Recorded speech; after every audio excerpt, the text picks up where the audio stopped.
Fires in the Mirror by Anna Deveare Smith.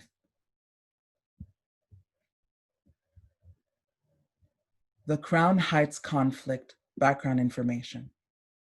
On August 19, 1991, in the Crown Heights section of Brooklyn, New York, one of the cars in a 3-car procession carrying the Lubavitcher Hasidic Rebbe, spiritual leader, ran a red light, hit another car, and swerved onto the sidewalk. The car struck and killed Gavin Cato, a 7-year-old Black boy from Guyana, and seriously injured his cousin Angela. As rumors spread that a Hasidic-run ambulance service helped the driver and his passengers while the children lay bleeding, members of the district's Black community reacted with violence against the police and the Lubavitchers. That evening, a group of young Black men fatally stabbed Yankel Rosenbaum, a 29-year-old Hasidic scholar from Australia. For 3 days, Black people fought police, attacked Lubavitcher headquarters, and torched businesses while Hasidic patrols responded with their own violence. The conflict reflected long-standing tensions within Crown Heights between Lubavitchers and Blacks, as well as the pain, oppression, and discrimination these groups have historically experienced outside their own communities. Members of the Crown Heights Black community, many of them Caribbean immigrants without U.S. citizenship from Jamaica, Guyana, Trinidad and Tobago, and Haiti, and other countries, face discrimination both on the basis of their color and their national origin. And the Lubavitchers, members of an Orthodox Jewish sect that fled the Nazi genocide of Jews in Europe during World War II, are particularly vulnerable to anti-Jewish stereotyping because of their religious style of dress and insular community. Many Blacks and others have said that white racism plays a critical role in Crown Heights. Black leaders have charged that the Lubavitchers have enjoyed preferential treatment in the community from police and other city agencies, including permission to close off major city streets during Jewish holidays. Blacks also report that some Lubavitchers have threatened and harassed them when buying area buildings for the expanding Lubavitcher community. Hasidic crime patrols, Blacks say, have indiscriminately targeted members of the Black community. According to Jews and others, Black and anti-Semitism has also played a significant role in the conflict. In addition to reporting that they are the frequent victims of Black street crime, Lubavitchers point to the August fighting that included calls to kill the Jews, get the Jews out, and chants of Heil Hitler. Other statements during the conflict by some Black spokespeople about Hasidic diamond merchants and Jews as the devil leaders of white people evoked old stereotypes of a sinister conspiracy by rich Jews controlling things behind the scenes. Many young Blacks who took to the streets in August 1991 were less interested in targeting Jews than in fighting the police, who many in New York City's Black community regard as an occupying army. During the conflict, police beat up Black reporters and arrested between 150 and 300 young Blacks as a preventive measure in what witnesses described as indiscriminate sweeps. Many of those arrested were held for days without any word to their families. Like the Black community, the Lubavitchers have also felt victimized during the conflict by the legal system and view the jury acquittal of Yankel Rosenbaum's accused murderer as the most stark example of this mistreatment. Media coverage of the Crown Heights conflict has intensified misunderstanding and hatred. Black media reports generally presented the conflict as an anti-racist struggle and dismissed or trivialized charges of anti-Semitism. Jewish newspapers often blamed Black agitators and spoke of pogroms, organized massacres of Jews. The mainstream media, criticized by both Blacks and Lubavitchers, tended to focus on whites as victims and Blacks as victimizers. This kind of media polarization has made it extremely difficult for people to develop an understanding of the Crown Heights situation that acknowledges the experiences of all people involved.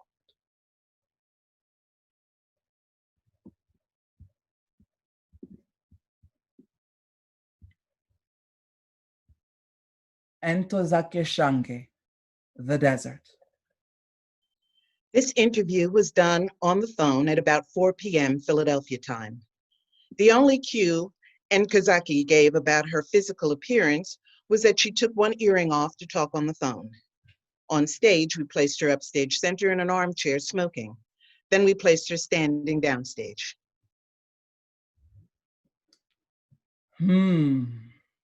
Identity.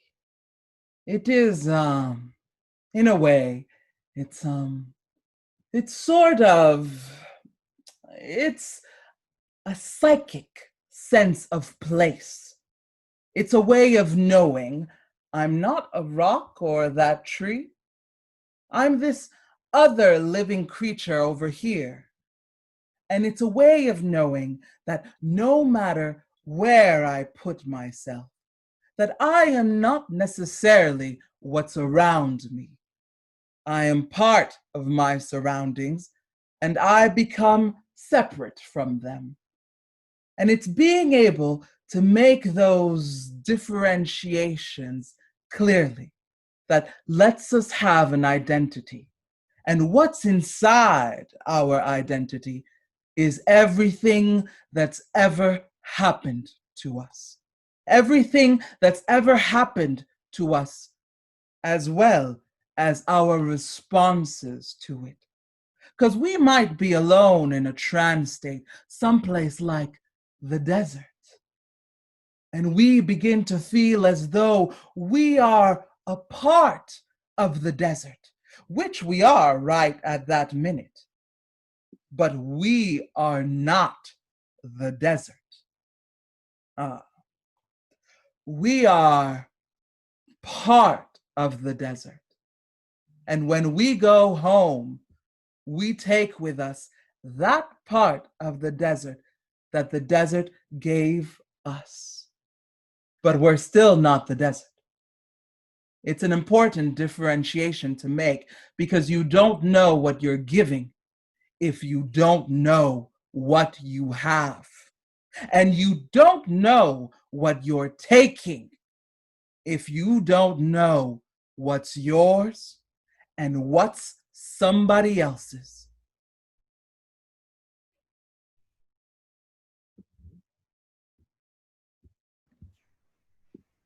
Anonymous Lubavitcher woman, static.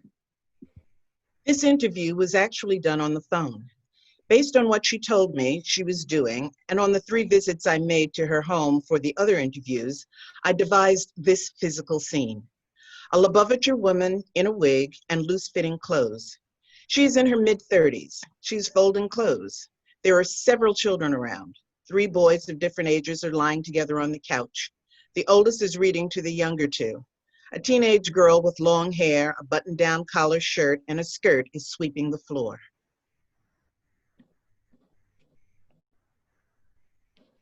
Well, it was getting towards the end of Shabbos, like around 5 in the afternoon, and it was summertime, and sunset isn't till about 8, 9 o'clock, so there was still quite a few hours left to go, and my baby had been playing with the knobs on the stereo system. Then all of a sudden, he pushed the button, the on button, and all of a sudden came blaring out at full volume, like a sort of half-station of polka music. But just like with the static, it was blaring. And we can't turn it off. We can't turn off electrical, electricity on Shabbos. So there it was. We were just trying to ignore it. But a young boy that was visiting us, he was going nuts already, he said. It was giving him such a headache. Could we do something about it? Couldn't we get a baby to turn it off? We can't make the baby turn it off, but if a child under 3 turns something on or turns something off, it's not considered against the Torah. So we put the baby by it and tried to get the baby to turn it off. He probably just made it worse. So the guest was so uncomfortable that I said I would go outside and see if I could find someone who's not Jewish and see if they would see if they could turn it off. So you see, you can have somebody who's not Jewish do a simple act, like turning on the light or turning off the light, and I hope I have the law correct, but you can't ask them to do it directly. If they want to, it's got to be of their own free will, and hopefully they would get some benefit from it too. So I went outside and I saw a little boy in the neighborhood who I didn't know when he didn't know me. Not Jewish, he was black and he wasn't wearing a yarmulke, because you can't. So I went up to him and I said to him that my radio was really loud and I can't turn it off. Could he help me? So he looked at me a little crazy like, well, and I said, I don't know what to do. He said, okay. So he followed me into the house and he hears this music on so loud and so unpleasant. And so he goes over to the stereo and he says, you see this little button here that says on and off? Push that in and it turns it off. And I just sort of stood there looking kind of dumb. And then he went and pushed it in. And we laughed, and he probably thought, and people say Jewish people aren't really smart, and they don't know how to turn off their radios.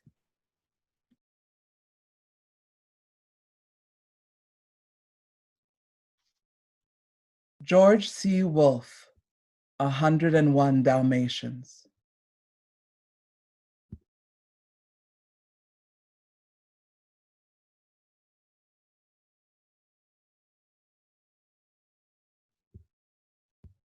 The Mondrian Hotel in Los Angeles. Morning. Sunny. A very nice room. George is wearing denim jeans, a light blue denim shirt, and white leather tennis shoes. His hair is in a ponytail. He wears tortoise wire spectacles. He is drinking tea with milk. The tea is served on a tray. The cups and teapot are delicate porcelain. George is sitting on a sofa with his feet up on the coffee table.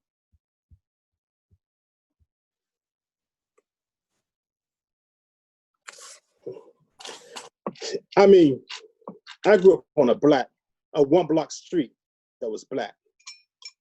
My grandmother lived on that street, and my cousins lived around the corner. I went to this private black grade school where I was extraordinary. I mean, everybody there was extraordinary because you were told you were extraordinary.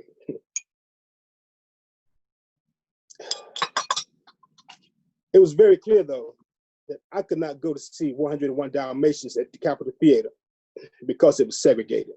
And at the same time, I was treated like I was the most extraordinary creature that had been born. So I'm on my street, in my house, at my school. And I was very spoiled too. So I was treated like I was this special creature. And then I would go beyond a certain point, and I was treated like I was insignificant. I mean, nobody was hosing me down or calling me nigger. It's just that I was insignificant. You know what I mean? So it was very clear of where my extraordinariness lived. You know what I mean? That I was extraordinary as long as I was black. But I'm not going to place myself in relationship to your whiteness. Now, I will talk about your whiteness if we want to talk about that, but what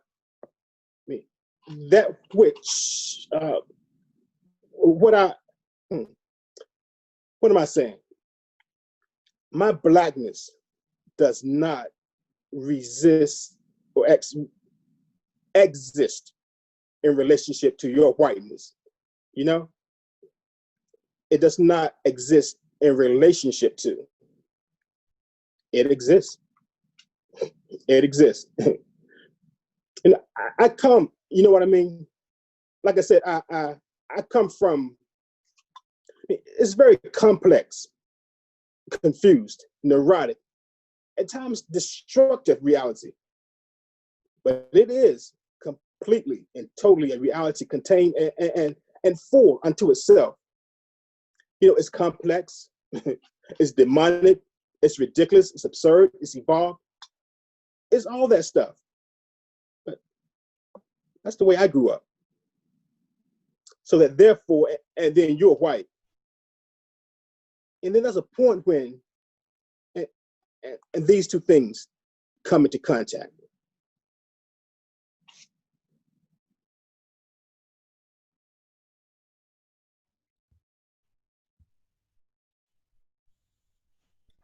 Aaron M. Bernstein, Mirrors and Distortions.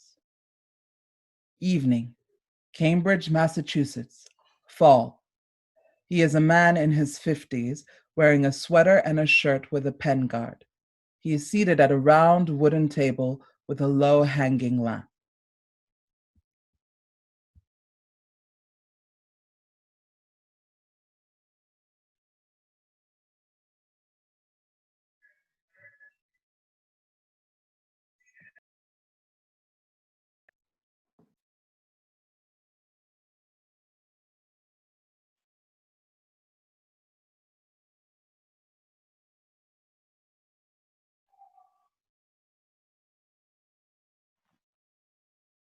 Okay, so a mirror is something that reflects light.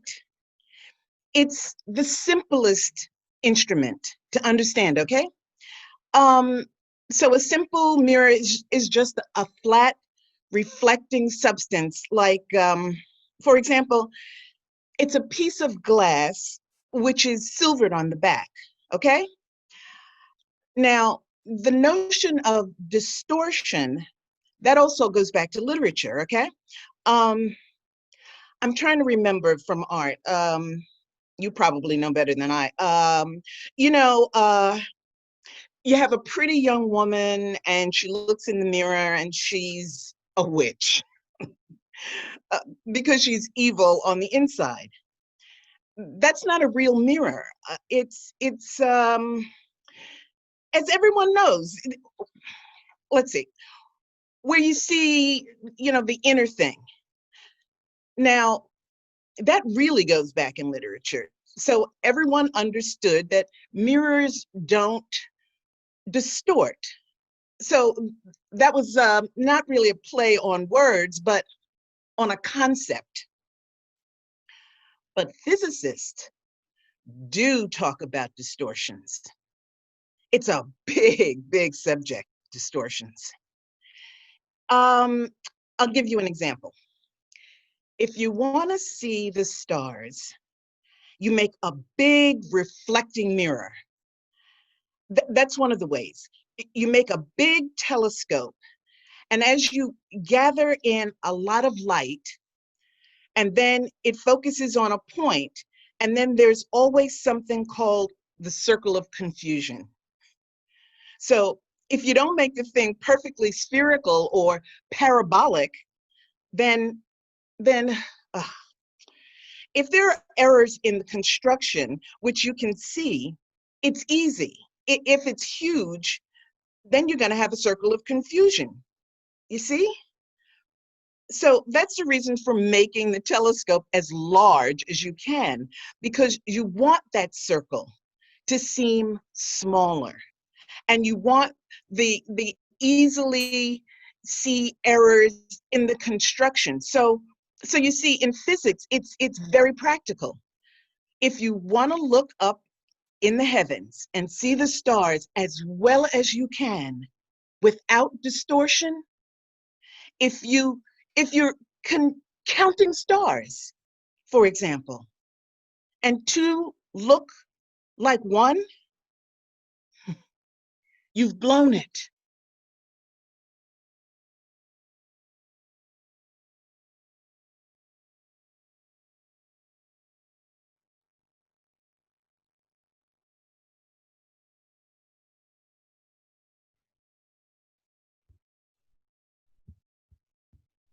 Anonymous girl, look in the mirror. Morning, spring, a teenage Black girl of Haitian descent. She has hair which is straightened and is wearing a navy blue jumper and a white shirt. She is seated in a stairwell at her junior high school in Brooklyn.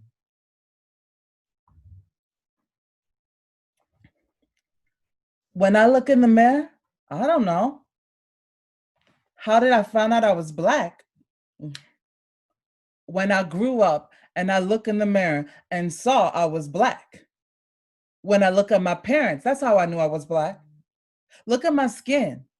You Black? Black is beautiful. I don't know. That's what I always say.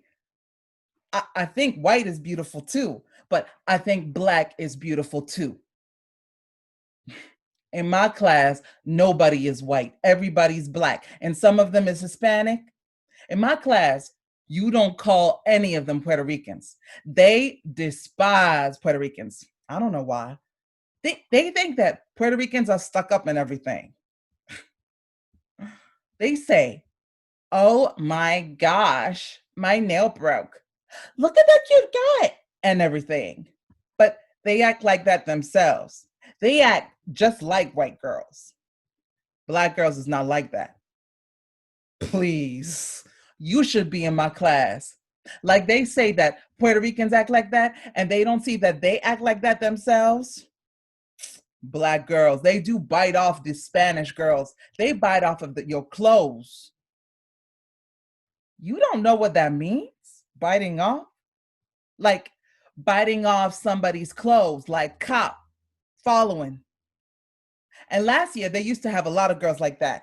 They come to school with a style, right? And if they see another girl with that style, oh my gosh, look at her. What she think she is? She trying to bite off of me in some way. No, don't be biting off of my sneakers or like that.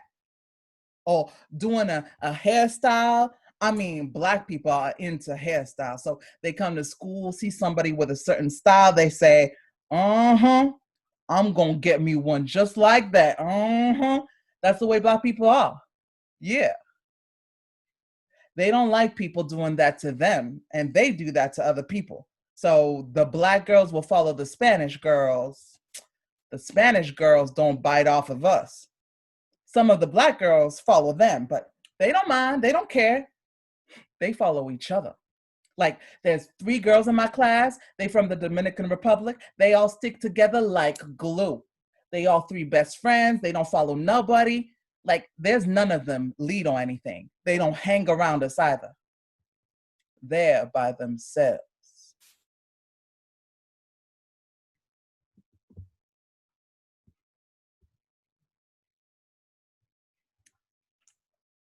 The Reverend Al Sharpton.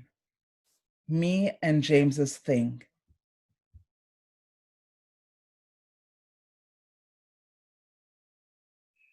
Early afternoon, fall. A small room that is part of a suite of offices in a building on West 57th Street and 7th Avenue in New York. A very large man, Black man, with straightened hair. Reverend Sharpton's hair is in the style of James Brown's hair. He is wearing a suit, colorful tie, and a gold medallion that was given to him by Martin Luther King Jr. Reverend Sharpton has a pinky ring, a very resonant voice, even in this small room. There is a very built, very tall man who sits behind me during the interview. Reverend Sharpton's face is much younger and more innocent than it appears to be in the media. His humor is in his face. He is very direct. The interview only lasts 15 minutes because he had been called out of a meeting in progress to do the interview.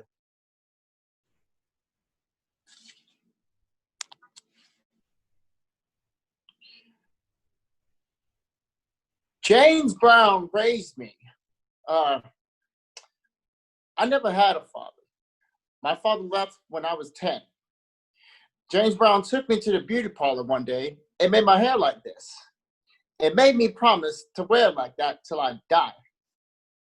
It's a personal family thing between me and James Brown. I always wanted a father, and he filled that void. And the strength that he's demonstrated, I don't know anybody that reached his heights and then had to go as low as he did and come back. And I think that if anybody I met in life deserved that type of tribute from somebody, that he wanted a kid to look like him and be like his son, I just came home from spending the weekend with him now. I think James deserved that. And just like he was the father that I never had, his kids never even visited him when he went to jail. So I was like the kid he never had. And if I had to choose between arguing with people about my hairstyle or giving him that one tribute he asked, I'd rather give him that tribute because he filled a void for me. And I really don't give a damn who doesn't understand. Oh, I know. Not you. Not you. The press and everybody do their thing on that. It's a personal thing between me and James Brown. And just like in other communities, people do their cultural thing with who they want to look like. There's nothing wrong with me doing that with James. It's us. I mean, in the 50s, it was a slick. It was acting like white folks. But today, people don't wear their hair like that. James and I are the only ones out there doing that. So it's certainly not a reaction to whites. It's me and James's thing.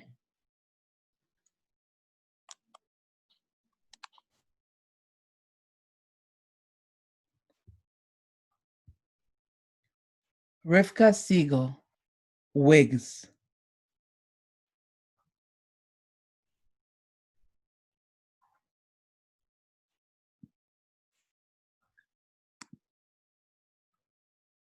Early afternoon, spring, the kitchen of an apartment in Crown Heights.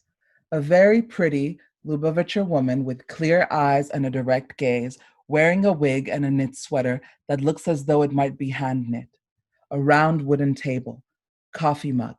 Sounds of children playing in the street are outside. A neighbor, a Lubavitcher woman with light blonde hair who no longer wears the wig, observes the interview at the table.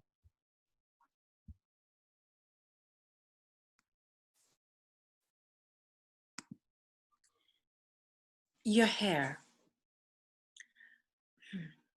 It only has to be. There's different customs in different Hasidic groups. Lubavitch, the system is that it should be 2 inches long. Some groups have the custom to shave their heads. There's the reason is when you go to the mikvah, the bath, you maybe it's better if it's short because of what the preparation that's involved, and that you have to go under the water. The hair has a tendency to float, and you have to be completely submerged, including your hair. So, and I got married when I was a little older, and I really wanted to be married. I really wanted to, in some ways, I was eager to cover my head. Now, if I had grown up in a Lubavitch household and then had to cut it, I don't know what that would be like. I really don't. But now that I'm wearing the wig, you see, with my hair, I can keep it very simple, and I can change it all of the time. So with a wig, you have to have like 5 wigs if you want to do that. But I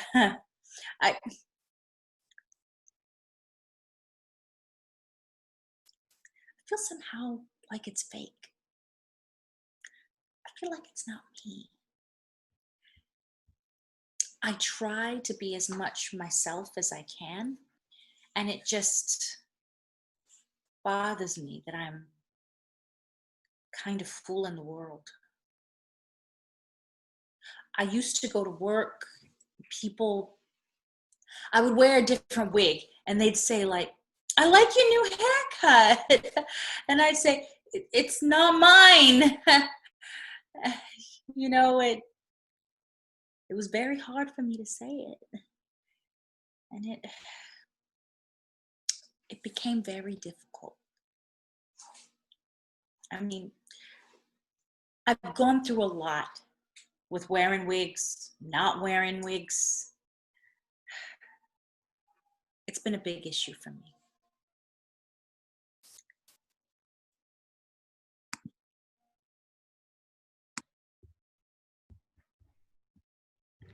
Angela Davis, Rope. Morning, spring, Oakland, California. In reality, this interview was done on the phone with myself and Thulani Davis. Thulani and I were calling from an office at the Public Theater. We do not know exactly what Angela was doing or wearing. I believe from things she said that she was sitting on her deck in her home, which overlooks a beautiful panorama of trees.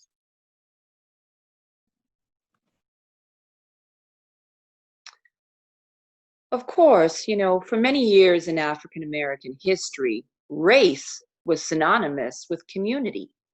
As a matter of fact, many of our predecessors considered themselves race men and race women. Billie Holiday, for example, called herself a race woman, indicating that she was opposed to racism and supported the Black community. As a child growing up in the South, my own assumption was that if anybody in the community came under attack, then it was my responsibility to be there to support that person, to support the race. I was saying to my students just the other day that if in 1970, when I was in jail, someone had told me that in 1991, a black man who one of his heroes was Malcolm X, would be nominated to the Supreme Court, I would have celebrated. I don't think it would have been possible at that time to convince me that I would be absolutely opposed to a Black candidate. And if someone had told me that a woman would finally be elected to the Supreme Court, it would have been very difficult for me, as critical as I am with respect to feminism, to imagine opposing her. I don't think it would have been possible to convince me that things would have had so absolutely shifted that someone could have evoked the specter of lynching on national television in a way that would violate our history. Yet I feel that we have to point out the racism involved in the staging of the sexual harassment story with a Black woman and a Black man as the actors. I mean, Ted Kennedy was sitting right there, and it never occurred to anyone to bring him up on charges for his past indiscretions. Actually, we, in our various oppressed and marginalized communities, have been able to turn terrible acts of racism directed at us into victories. And I think Anita Hill achieved a victory by showing the courage to expose the sexual harassment issue on a national level.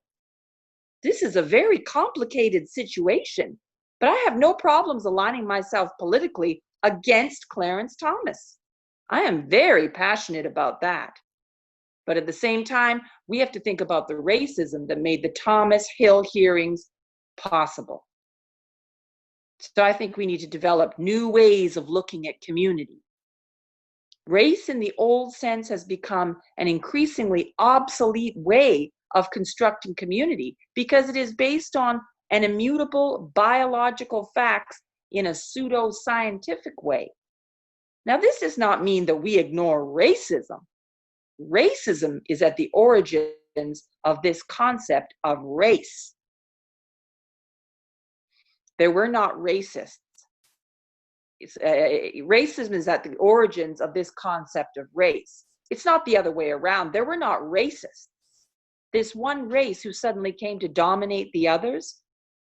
As a matter of fact, in order for European colonialists to attempt to conquer the world, to colonize the world, they had to construct this notion of the populations of the earth being divided into certain firm biological communities. And that's what I think we have to go back and consider. So when I use the word race now, I put it in quotations, because if we don't transform this intransigent, rigid notions of race, we will get caught up in this cycle of genocidal violence that is at the origins of our history.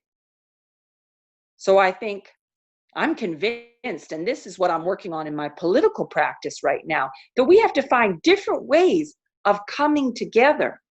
Not the old notion of coalition in which we anchor ourselves very solidly in our specific racialized communities and simply voice our solidarity with other people. I'm not suggesting that we do not anchor ourselves in our communities. I feel very anchored in my various communities.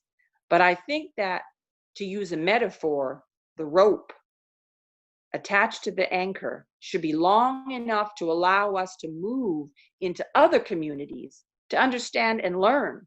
I've been thinking a lot about the need to make more intimate these connections and associations and to really take on the responsibility of learning. So we need to find ways of working with and understanding the vastness of our many cultural heritages, ways of coming together without rendering invisible all of our heterogeneity. I don't have all the answers. What I'm interested in is communities that are not static, that can change, that can respond to new historical needs. It's a very exciting moment.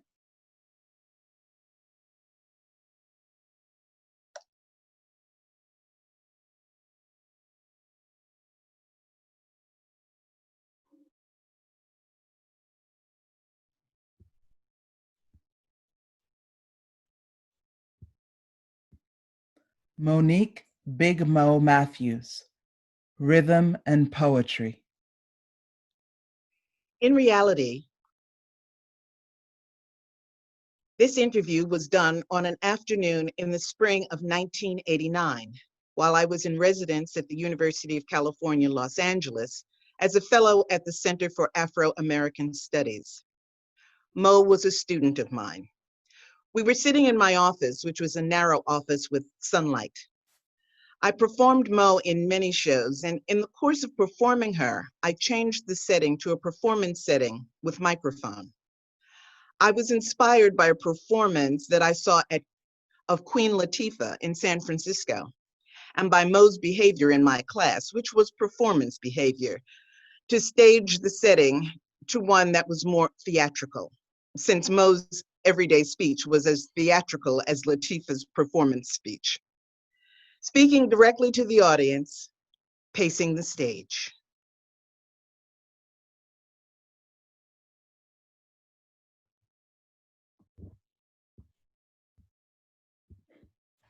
And she say, "This is for the fellas." And she took off all her clothes and she had on a leotard that had all cuts and stuff in it. And she started doing it in the floor. They were like, "Go girl." People like, "That look really stink." But that's what a lot of female rappers do. Like, to try to get off, they sell their body or pimp their body to get play. And you have people like Latifah who doesn't, She talks intelligent. You have Light who's just hard and people are scared by their hardness. But her strength of her words, she encompasses that whole New York street sound. It's like, she'll like, what's the line? What's the line? Like paper thin, in one ear and right out of the other.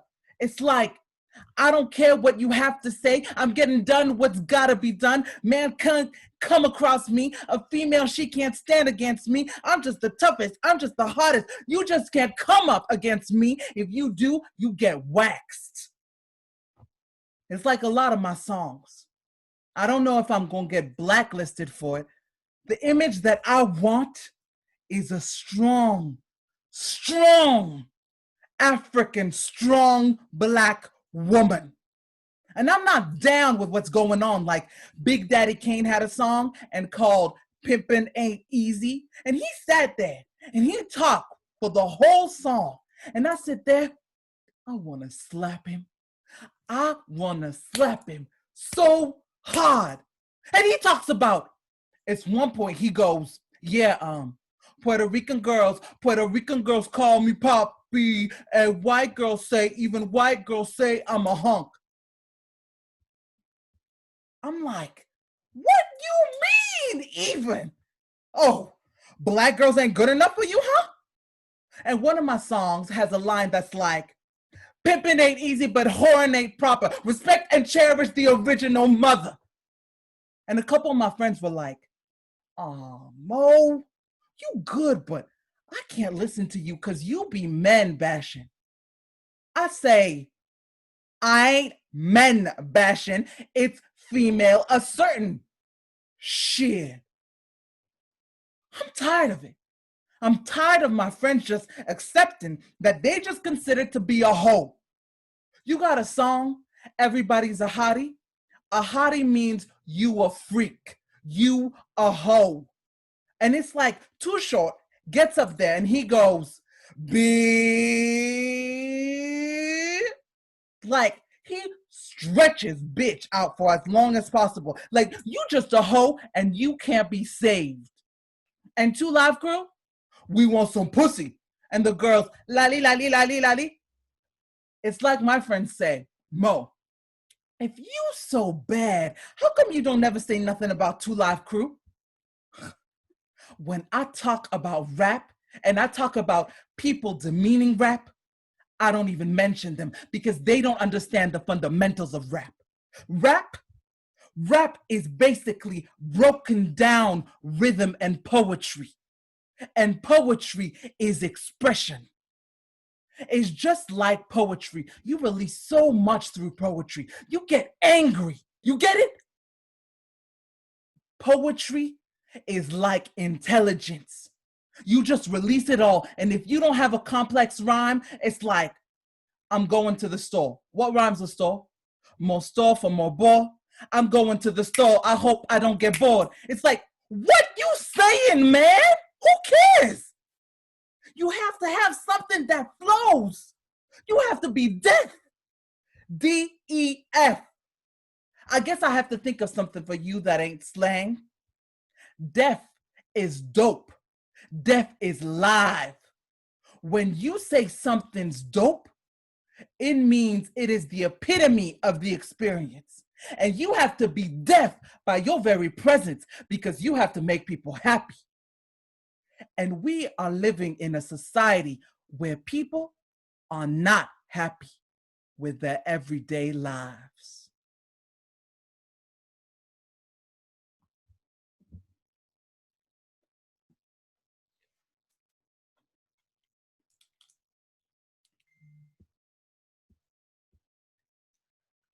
Leonard Jeffries, Roots.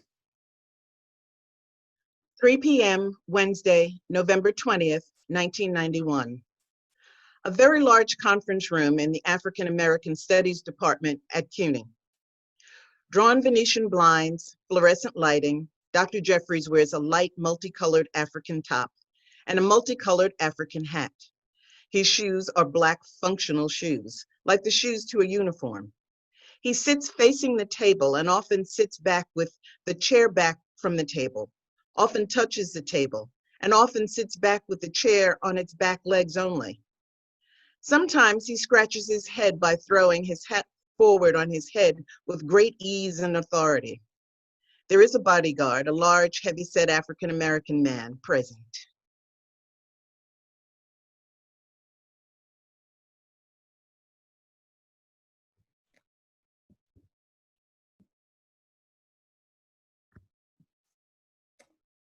People are asking, who is this guy Jeffries?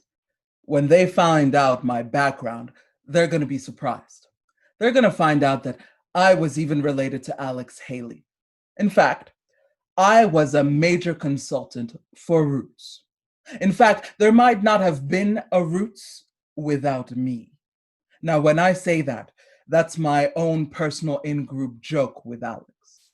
He was in Philadelphia getting his ticket to go down to Jamaica, and Roots was lost. He had it in a duffel bag, a big duffel bag like this, the whole manuscript. It was lost in the airport of Philadelphia. I got on my horse and ran around the airport of Philadelphia and found Roots. So that's my joke. He had this manuscript. Alex didn't have anything else but this manuscript. Now, if he had lost that, that would have been it. He didn't have any photocopies. Alex did everything on a shoestring. So for him to deny me now, He never even acknowledged Pat Alexander, his girlfriend/secretary, who he had paid with affection and not with resources. So I didn't expect him to acknowledge me. He called me to come down. I called my wife, who was working on her PhD at Yale. I said, "Rosalind, Alex wants us to come down to Brunswick, Georgia. They're filming Roots." She said, yes, she'd come down and we'd go. Then she called me back. She said, "I got too much work." So I went down to Brunswick, Georgia. He introduced me to Margulies, who was the director of Roots, as the leading expert in America on Africa. And I said, wow, to myself. That's kind of high. When Margulies said, "That makes me number 2, then I realized what Alex was doing to keep Roots honest. So for 2 weeks, I tried to change Roots. Alex would say, "Wait a minute, let's consult the experts."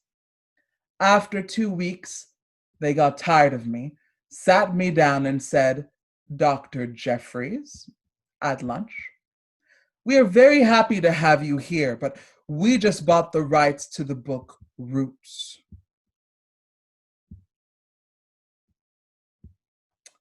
And we are under no obligation to maintain the integrity of the book. And we certainly don't have to deal with the truth of Black history." Now, that was a wipeout for me.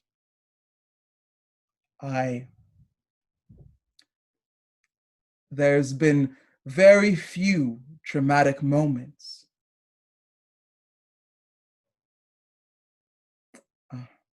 Just to think.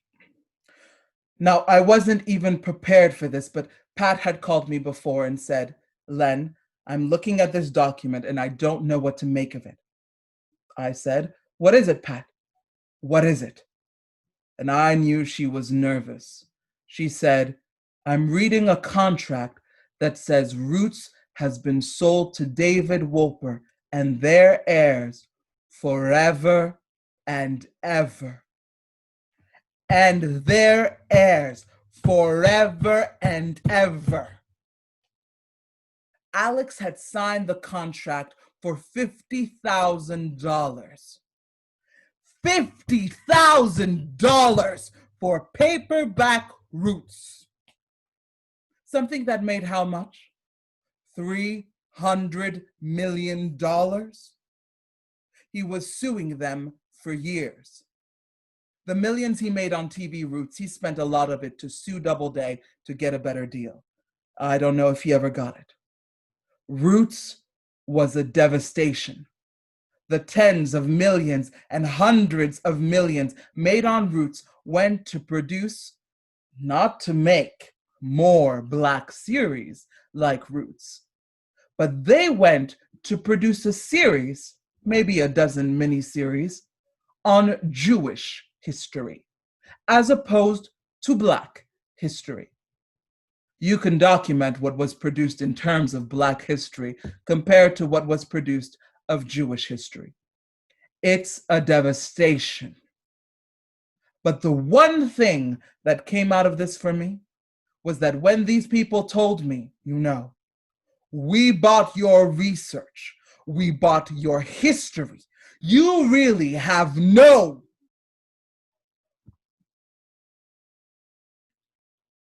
I was thrown off. I had to get out of there. I stayed for another couple of days. I told Alex I had to make a pilgrimage to my grandfather's grave. Never saw my grandfather. Then I watched one more scene in the Alex Haley thing, and that finished it for me. A cutaway of a slave ship that was so real that they had to bring in these high school kids. And once these high school kids played the enslaved Africans, greased down in simulated vomit and feces, they couldn't come back. So they had to continue to go take these youngsters. And some little white woman who was there sleeping with one of those guys, they told her, "You cannot take these kids without authorization." But she would drive a bus up to the schoolyard, put the kids in it, and bring them to the set. And it almost produced a riot there. But anyway, This slave scene was so realistic. The trainers up on a lower deck and Kunta Kintes on a bottom deck. And they call down to each other, and the trainer says, Kunta Kinte, be strong, be strong. We may have to fight, kill the white man, and return to Mother Africa. This was high drama. All of us grown men over hiding in the shadow in tears. Then Green rushes out and said, break, break. He said he didn't want the scene. We said, what? Even Lou Gossett and them were ready to fight. You know, because they had a movie script is just a skeleton. You have to put your soul in a movie script. And they put their heart and soul into what would have been. And with the African, because the earth is mother all over Africa. So to say to go back to Mother Africa is a very meaningful phrase. But this Englishman refused to accept it, and they almost had a physical fight on the set. They compromised and said, we are all from one village, which is not the same thing. After that, I said, I have to go. I said, I have to go, and I rented a... I flew out with Lauren Green, of all people. He saw me, and we had known each other for a couple of weeks from the set, and he's sitting there drinking his little drinks, talking about, isn't Roots wonderful? It's everybody's history. And I'm dying. Get to Atlanta, rent a car, cut across the Georgia countryside, came to a fork in the road, made the right turn, and there on a bluff was a clapboard church made by my grandfather and 4 other trustees. Then when I went across the cemetery to see the gravesite where he was, the tallest tombstone in the graveyard was his. It was an obelisk. On it was a Masonic symbol. He was the master of the lodge. On it was his vital statistics. Born August the 10th, 1868, at the birth of the 14th Amendment. I later learned that his brother Sam was born 1865, at the birth of the 13th Amendment. And this is why people say, who is he? What is he? Why is he? If they only know I've had one of the best educations on the planet. Yeah. So, when I went to Albany in July, I went knowing that you might not have much time, just like my wife said on the radio today. When we speak as though it is the last speech we're gonna make. But I knew what was at stake. Ever since they branded me a conspiracy theorist, February 12th, 1990, 2-column editorial in the New York Times. That was in the concept of Jewish thinking, the kiss of death. I knew I had been targeted. Arthur Schlesinger went and wrote a book called The Disuniting of America. He has everybody in the margin except a half-page photo of myself, which said to us, this is the one they got to kill. We knew that Schlesinger and his people had sent out 1,000 letters to CEOs around the country and foundation heads, not to have anything to do with all of us involved in these studies for multicultural curriculum. So knowing that I had taken this beating for 2.5 years, it was my chance to strike out. But people don't understand that that was my way of saying, you bastards, for starting this process of destroying me. That was my striking out. But people don't know the context. They don't know that for 2.5 years, I bore this burden by myself. And I bore it well. And now they've got a problem. Because after they destroyed me, here he is, resurrected. I spoke at Columbia. I spoke at Queens College.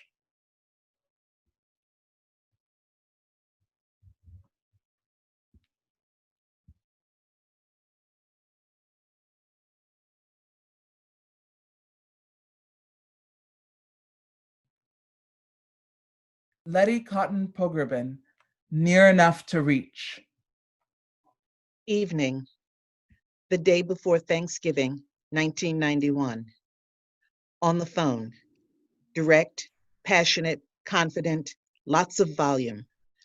She is in a study with a roll-top desk and a lot of books.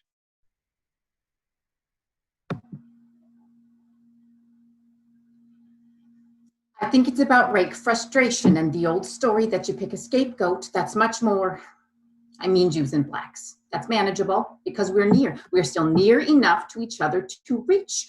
I mean, what can you do about the people who voted for David Duke? Are blacks going to go there and deal with that? No, it's much easier to deal with Jews who are also panicky. We're the only ones that pay any attention. Do you hear? Well, Jeffries did speak about the mafia being mafia and the Jews in Hollywood. I didn't see this tremendous outpouring of Italian reaction. Only Jews listen. Only Jews take blacks seriously. Only Jews view blacks as full human beings that you should address in their rage. And people don't seem to notice that. But blacks, it's like a little child kicking up against Arnold Schwarzenegger when they have anything to say about the dominant culture. Nobody listens. Nobody reacts. To get a headline, to get on the evening news, you have to attack a Jew. Otherwise, you're ignored. And it's a shame. We all play into it.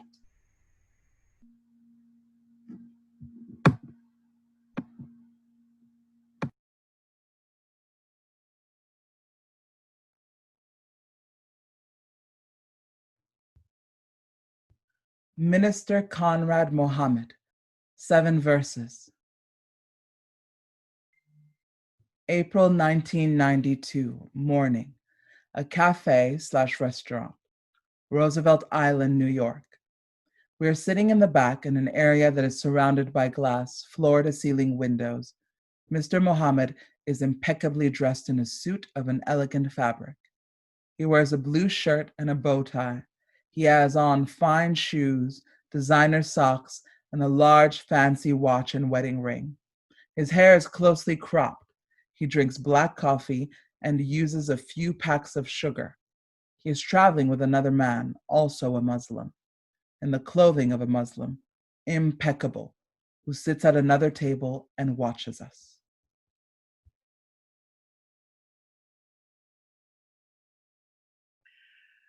The condition of the Black man in America today is part and parcel through the devilishment that permitted Caucasian people to rob us of our humanity and put us in the throes of slavery. The fact that our Black parents were actually taken as cattle and as animals and packed into slave ships like sardines amid feces and urine. And the suffering of our people for months in the Middle Passage. Our women raped before our own eyes, so that today some look like you, some look like me, some look like brother. This is a crime of tremendous proportion. In fact, no crime in the history of humanity has before or since equaled that crime. The Holocaust did not equal it. Oh, absolutely not. First of all, that was a horrible crime. And that is something that is a disgrace in the eyes of all civilized people. That crime also stinks in the nostrils of God. But it in no way compares with the slavery of our people, because we lost over 100, and some say 250 million in the Middle Passage coming from Africa to America. We were so thoroughly robbed. We didn't just lose 6 million. We didn't just endure this for 5 or 6 years, from 38 to 45 or 39 to. We endured this for over 300 years. The total subjugation of the Black man. You can go into Bangladesh today, Calcutta, New Delhi, Nigeria, some really so-called underdeveloped country. And I don't care how low that person's humanity is, whether they never had running water, or if they never seen a television or anything, they are in better condition than the Black man and woman in America today, right now, even at Harvard. They have a contextual understanding of what identity is. For the Black man, they have no knowledge of that. He's an amnesia victim. He has lost knowledge of himself, and he's living a beast's life. So this proves that it was the greatest crime, because we were cut off from our past. Not only were we killed and murdered, not only were our women raped in front of their own children, not only did the slaves' masters stick at times daggers into a pregnant woman's stomach, slice the stomach open, push the baby out on the ground, and crush the head of the baby to instill fear in its masses of the plantation. Not only were these things done, not only were our thumbs put in devices that would just slowly torture the slave and tear the thumb from the root, like cattle, not permitted to marry. See, these are the crimes of slavery that nobody wants to talk about. But the most significant crime, because we could have recovered from all of that. But the fact that they cut off all knowledge from us, told us that we were animals, took from us our names, gave us names like Smith and Jones, and today we wear those names with dignity and pride. Yet these were the names given to us in one of the greatest crimes ever committed on the face of the earth. So that's the kind of thing, sister, is what qualifies slavery as the greatest crime ever committed. They have stolen our garment, stolen our identity. The Honorable Louis Farrakhan teaches us that we are the chosen of God. We are those people that Almighty God Allah has selected as his chosen. and they are masquerading in our garment, the Jews. They don't have an identity today because they are the people. There are 7 verses in the Bible, 7 verses, I believe, that is in Deuteronomy, that the Jews base their chosen people, claim the theology, the whole theological exegesis with respect of being the chosen is based upon 7 verses in the scriptures that talk about a covenant with Abraham.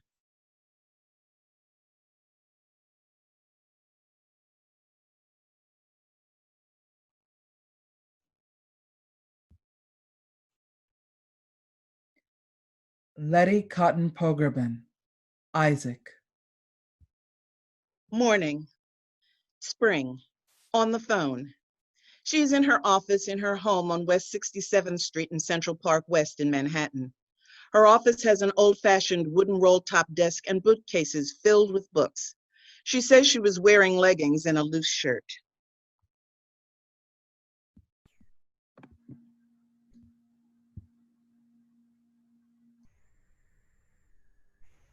Well, it's hard for me to do that because I think there's a tendency to make hay with the Holocaust, to push all the buttons.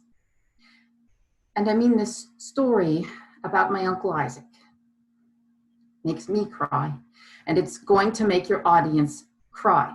And I'm beginning to worry that we're trotting out our Holocaust stories too regularly and that we're going to inure each other to the truth of them. But I think maybe if you let me read it, I would prefer to read it.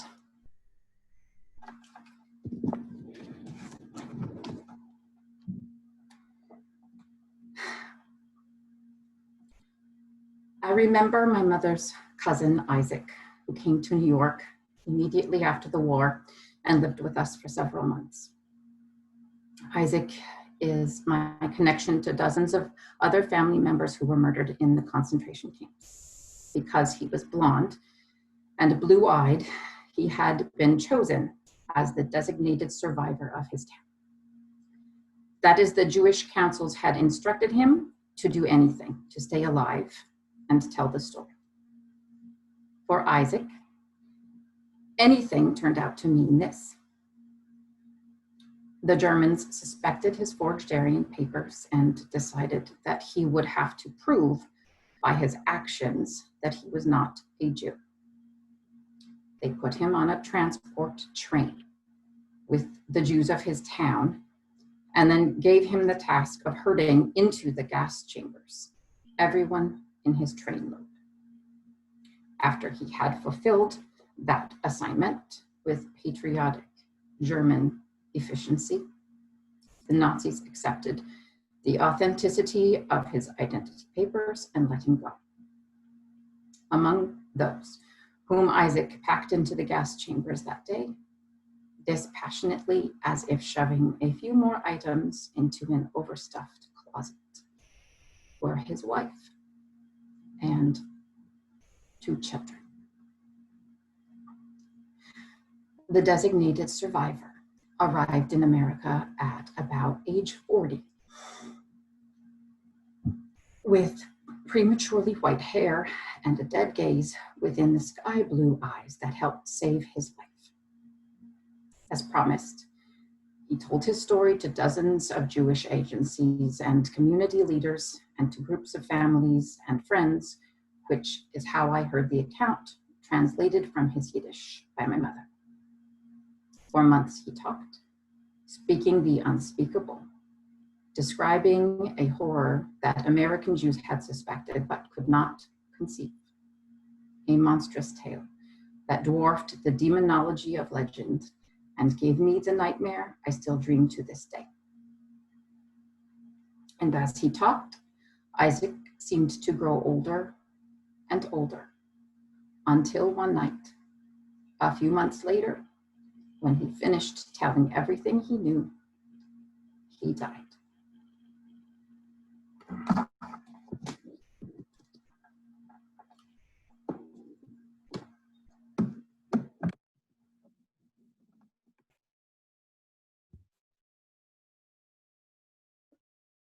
Robert Sherman, Lousy Language. 11 a.m. Wednesday, November 13th, 1991. A very sunny and large, elegant living room in a large apartment near the Brooklyn Museum. Mr. Sherman is sitting in an armchair near an enormous bouquet of flowers for the birth of his first child. He wears sweats and a bright orange long-sleeved t-shirt, smiles frequently, upbeat, impassioned, fingers his wedding ring. Each phrase builds on the next, pauses are all sustained intensity, never lets up. Full, lots of volume, clear enunciation, teeth and tongue very involved in his speech. Good-humored, seems to like the act of speech. Do you have demographic information on Crown Heights? The important thing to remember is that, and I will check these numbers when I get back to the office, I think the Hasidim comprise of only 10% of the population of the neighborhood. The Crown Heights conflict has been brewing on and off for 20 years, since the Hasidic community developed some serious numbers and some strength in Crown Heights. And as African Americans and Caribbean Americans came to make up the dominant culture in Crown Heights. Very important to remember that those things that are expressed as really as bias, those things that we at the Human Rights Commission would consider to be bias, have the same trappings of bias, which is complaints based on a characteristic, not on the specific knowledge of a specific person.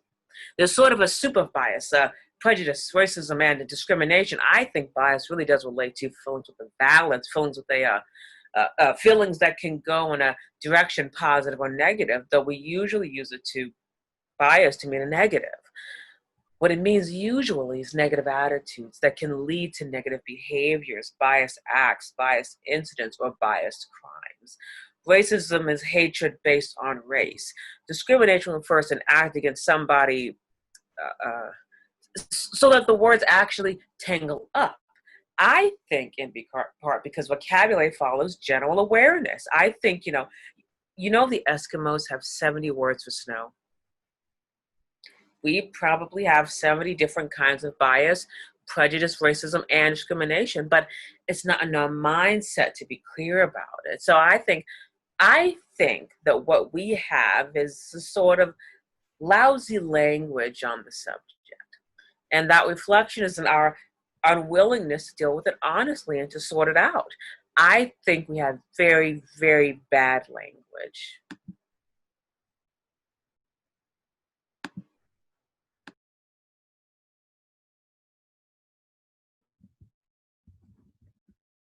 Rabbi Joseph Spielman, No Blood in His Feet. 9:30 a.m., Tuesday, November 12, 1991. A large home on President Street in Crown Heights. Only natural light, not very much light. Dark wood, a darkish dining room with an enormous table could seat 20. The rabbi sits at the head of the table. Lots of stuff on the table. He wears Hasidic clothing, a black fedora, black jacket, and reading glasses. As he talks, he slightly slides around the tape recorder microphone, which is in front of him at the table. The furniture in the dining room, including his chair, is for the most part very old, solid wood. There are children playing quietly in another room, and people come in and out frequently, but always whispering and walking carefully not to make noise, unless they speak to him directly. The children at one point came over and stared at me.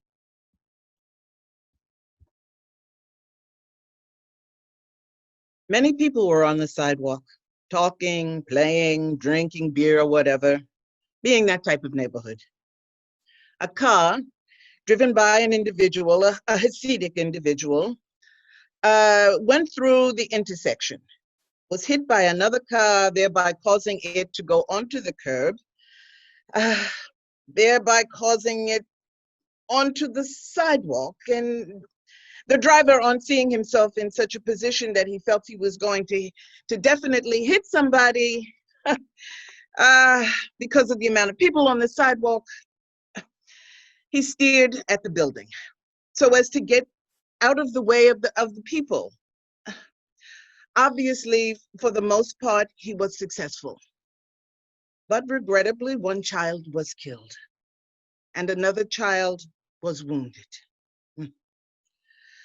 Seeing what happened, he jumped out of the car, and realizing there may be a child under the car, he tried to physically lift the car from the child.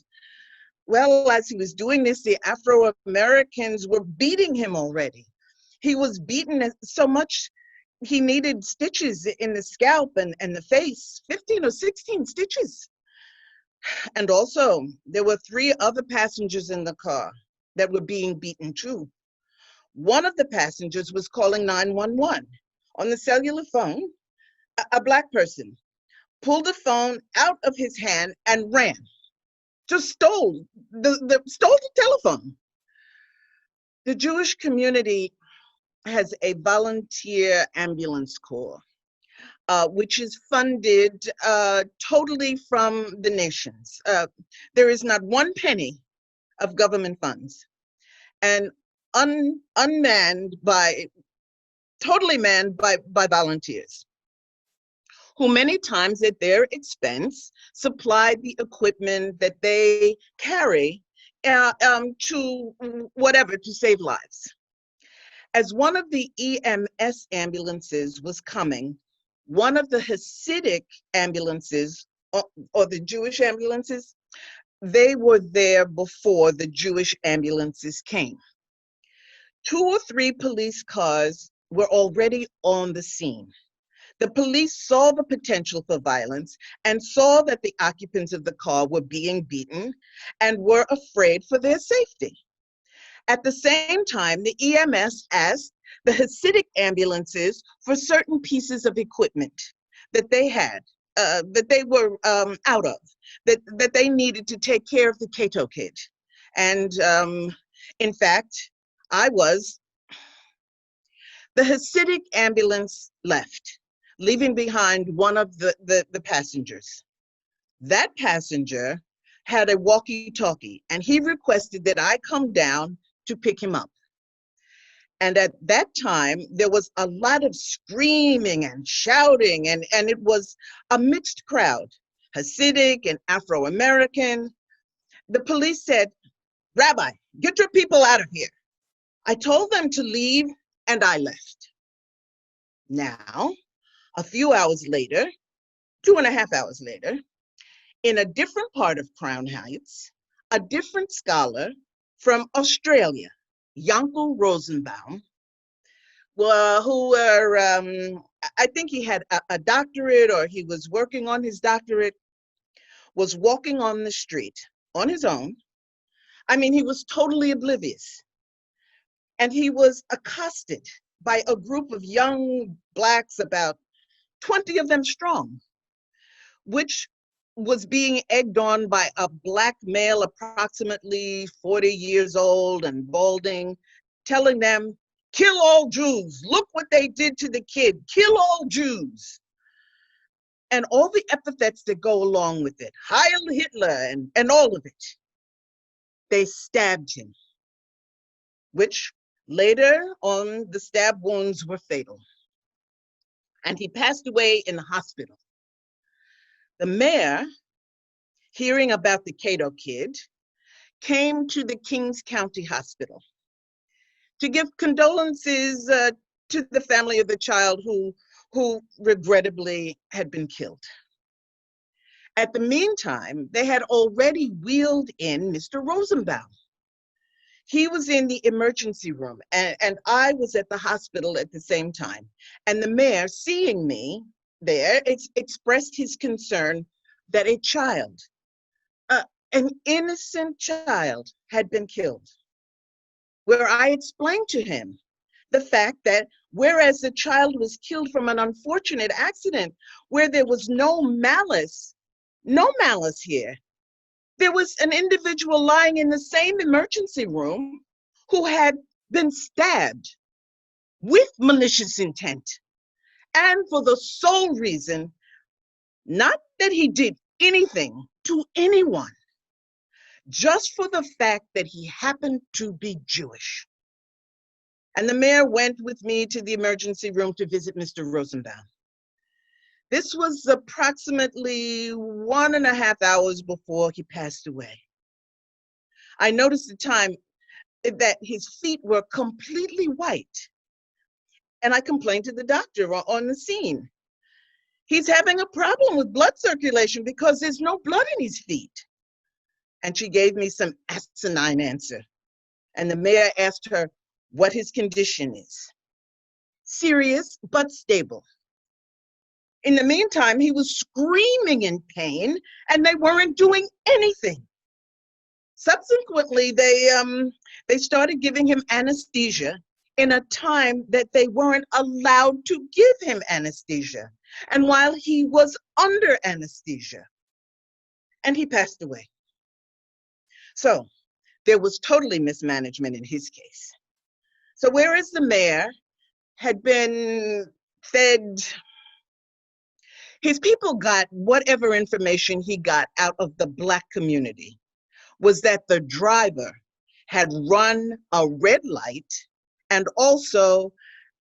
that the ambulance, the Hasidic ambulance, refused to take care of the Black child that was dying, and rather took care of their own. Yeah. And this is what fed amongst the Black community.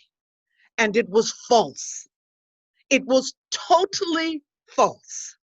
And it was done maliciously, only with the intent to get the riots to start up the resulting riots.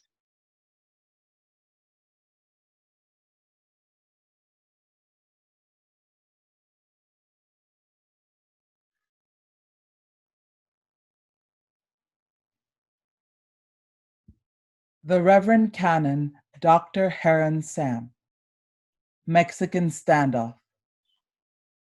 November 12, 1991, 4 p.m.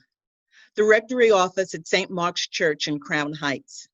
A small, short office, lived in but impeccably ordered. Some light from lamps, some from overhead. Plaques and awards everywhere. The Reverend is wearing a yellow shirt, priest collar, tan summer jacket. He wears spectacles. There are clocks that make noise and sound the hour in his office, and outside church bells sound during the interview, loud. Throughout the talk, he is trying to get the corner of the calendar to stay down, but it continues to stick up. Finally, he uses a paperweight to keep it down.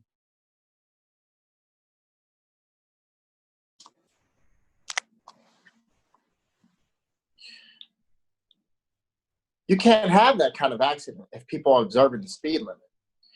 People knew it was the Grand Rebbe. People have seen the Grand Rebbe. He's charging through the community. He's worried about a threat on his life from the Satmars. These Lubavitcher people are really very enigmatic people.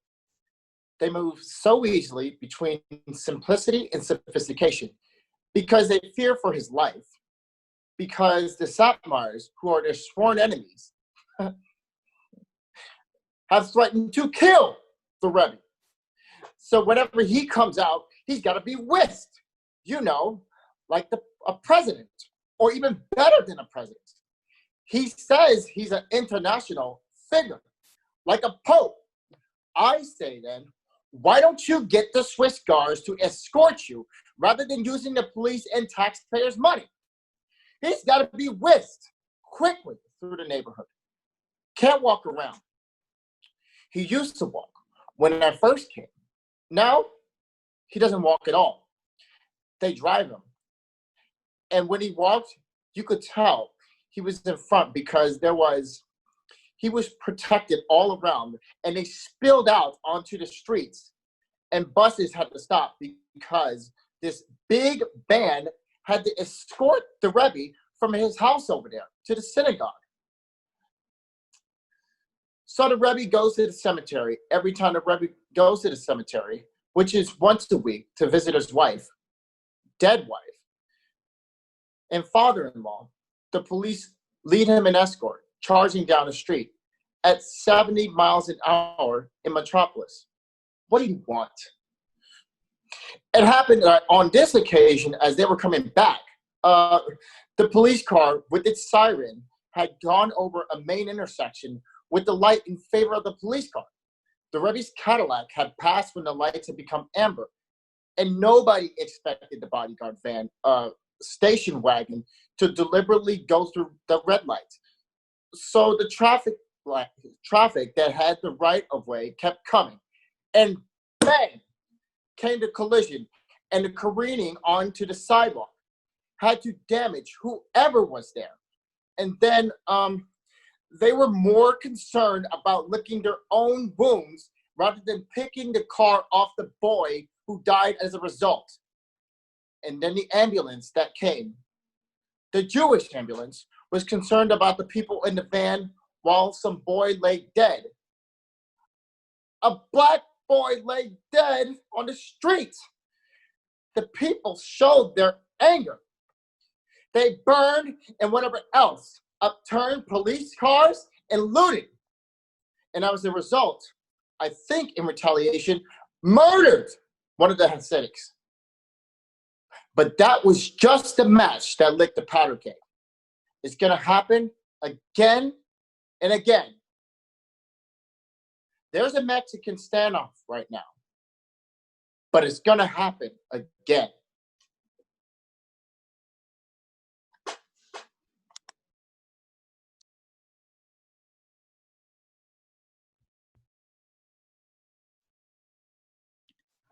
Anonymous young man number 1. Wah, wah, wah. 7 or 8 p.m., spring. A recreation room at Ebbets Field Apartments. A very handsome young Caribbean-American man with dreadlocks, in his late teens or early 20s, wearing a bright, loose-fitting shirt. The room is ill-equipped. There are a few pieces of broken furniture.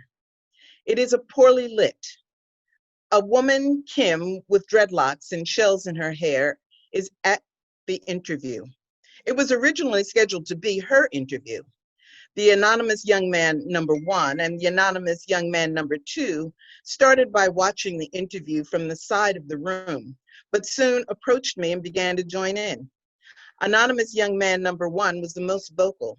Anonymous young man number 2 stood lurking in the shadows. A third young man, younger than both of them, wearing wire spectacles and a blue windbreaker, who looks quite like a young Spike Lee, sat silent with his hands and head on the table the entire time. There is a very bad radio or tape recorder playing music in the background.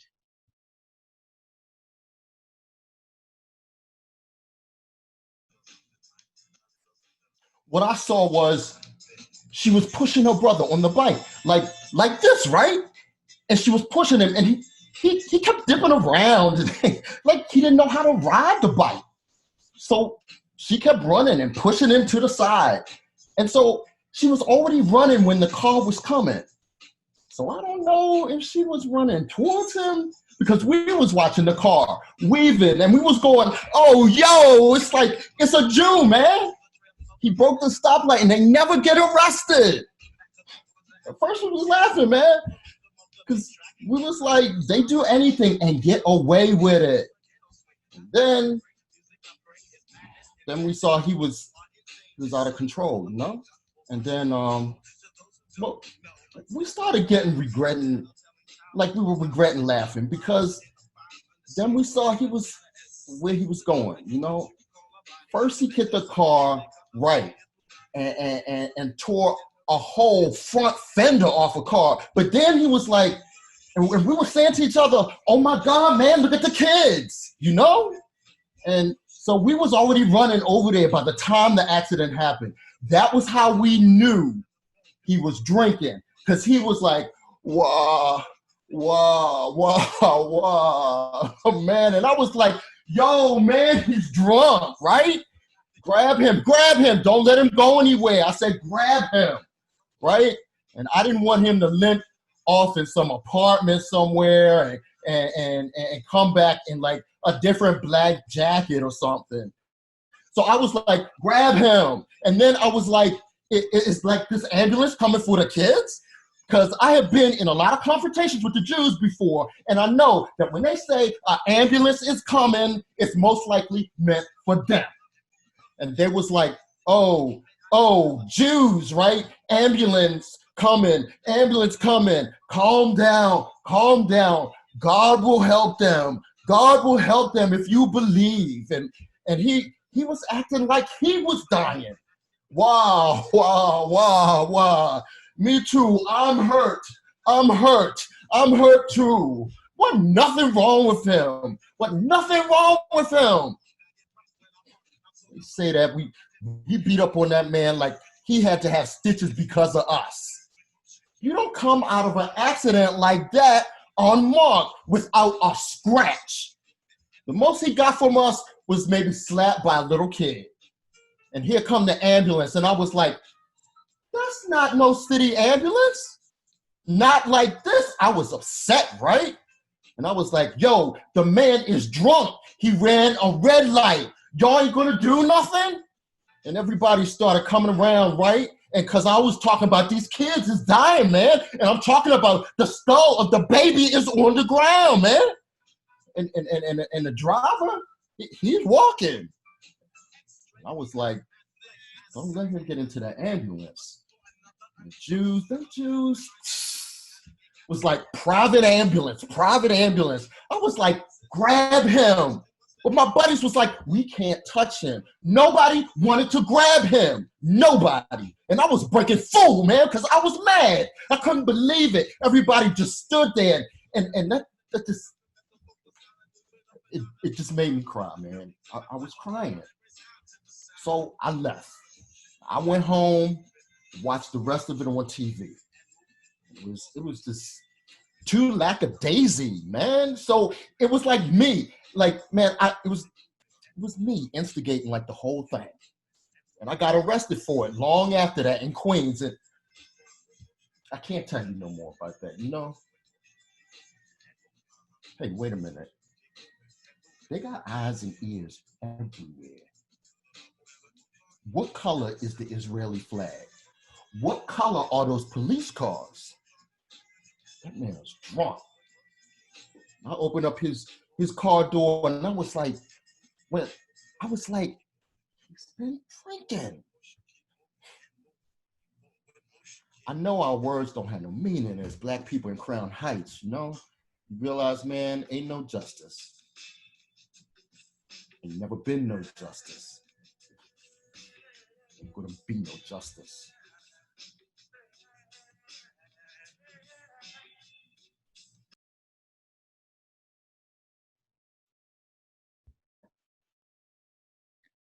Michael S. Miller. Heil Hitler. A large, airy office in Manhattan on Lexington in the 50s. Mr. Miller sits behind a big desk in a high-backed swivel chair drinking coffee. He's wearing a yarmulke, plays with the swizzle stick throughout. There is an intercom in the office so that when the receptionist calls him, you can hear it. And when she calls others in the offices, you can hear it, like a page in a public place, faintly.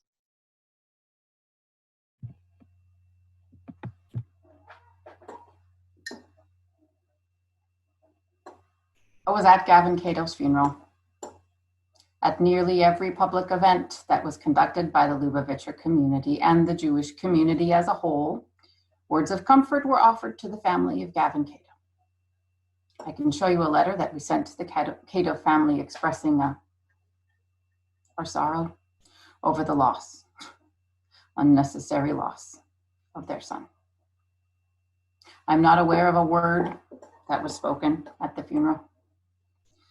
I'm not aware of and I was taking notes, of a word that was uttered of comfort to the family of Yankel Rosenbaum. Frankly, this was a political rally rather than a funeral. The individuals you mentioned, and again, I am not going to participate in verbal acrimony. Not only were there cries of kill the Jews or kill the Jew, there were also cries of Heil Hitler. There were cries of Hitler didn't finish the job. There were cries of throw them back into the ovens again. To hear in Crown Heights, and Hitler was no lover of blacks. Heil Hitler, Hitler didn't finish the job. We should heat up the ovens, from blacks is more inexplicable or unexplainable or any other word I cannot fathom. The hatred is so deep-seated, and the hatred knows no boundaries. There is no boundary to anti-Judaism. The anti-Judaism.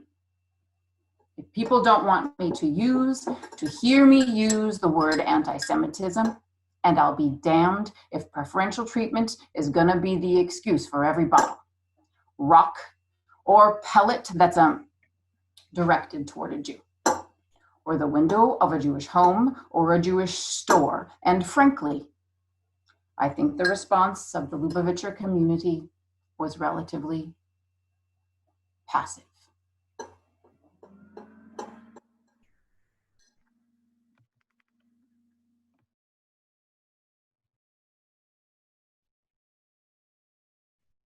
Henry Rice knew how to use certain words. Thursday, November 21st, 1991. The Jackson Hole restaurant on Lexington Avenue in the 30s in Manhattan. Lunchtime, dimly lit.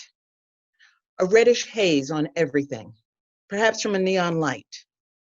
Mr. Rice, very neatly dressed, is eating a large, messy hamburger and horizontally chopped pickles.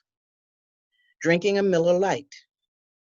Beer is in a bottle next to a red plastic glass. He's wearing a baseball cap over very closely cut hair and a bright, multicolored, expensive-looking colored nylon jacket. Heavy new Timberland boots. Struggling to eat without making a mess of the food. All some point sits up from food and has his right hand or fist on his hip, a very unaffected but truly authoritative stance. Good-natured, handsome, healthy. Patsy Cline's Crazy is very loud on the jukebox.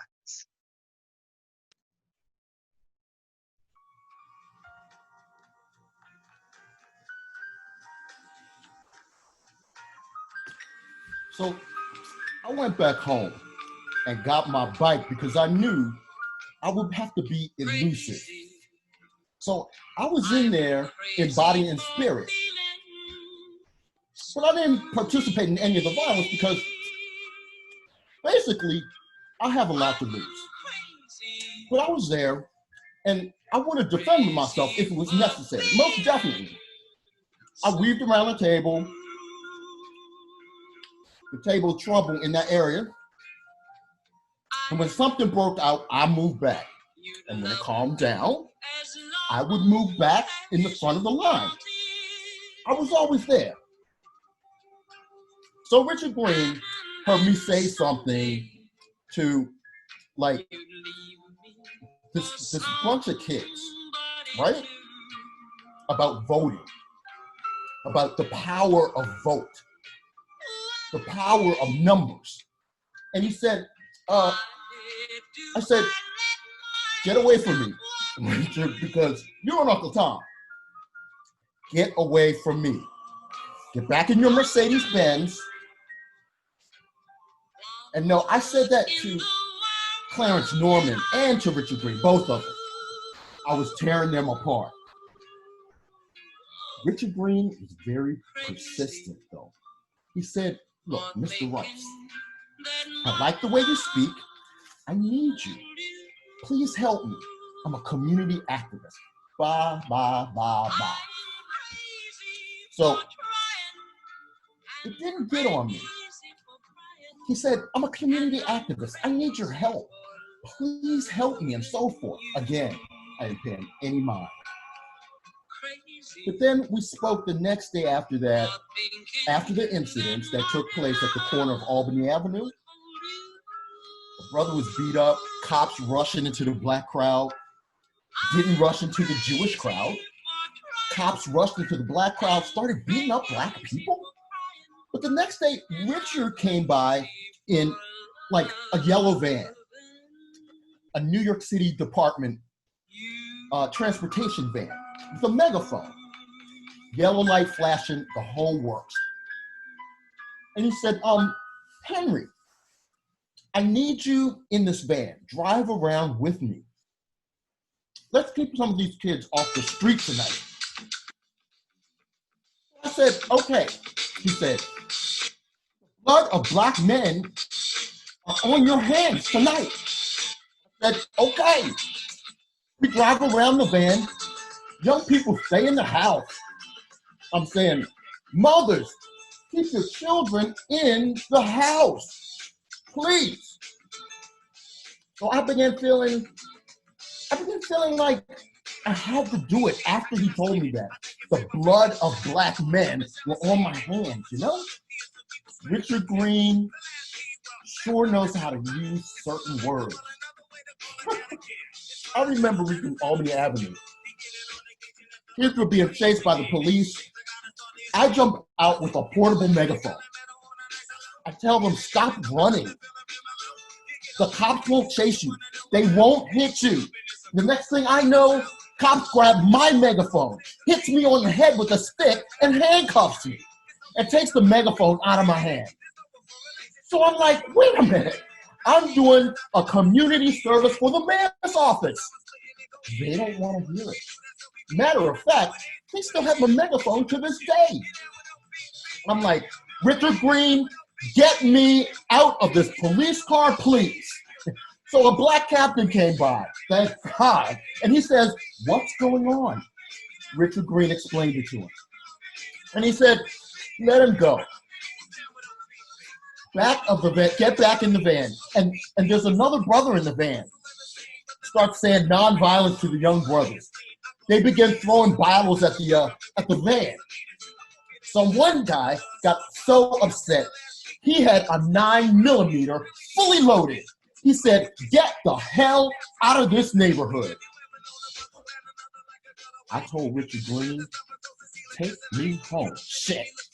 The next day, more violence, fires, cars being burnt, stores being broken into. A perception that black youth are going crazy in Crown Heights.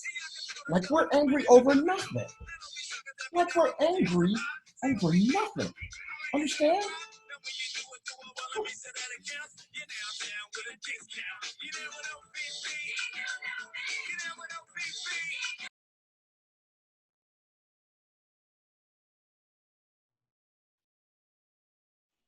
Norman Rosenbaum, My Brother's Blood. A Sunday afternoon, spring, crisp, clear, and windy, across from City Hall in New York City. Crowds of people, predominantly Lubavitcher, with placards. A rally that was organized by a Lubavitcher woman. All of the speakers were men, but the women stand close to the stage. Mr. Rosenbaum, an Australian with a beard, hat, and wearing a pinstripe suit, speaks passionately and loudly from the microphone on a stage with a podium. Behind him is a man in an Australian bush hat with a very large Australian flag, which blows dramatically in the wind. It is so windy that Mr. Rosenbaum has to hold his hat to keep it on his head.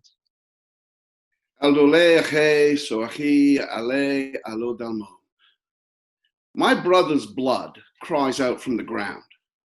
Let me make it clear why I'm here. In August of 1991, as you have all heard before today, my brother was killed in the streets of Crown Heights for no other reason than that he was a Jew. The only miracle was that my brother was the only victim who paid for being a Jew with his life.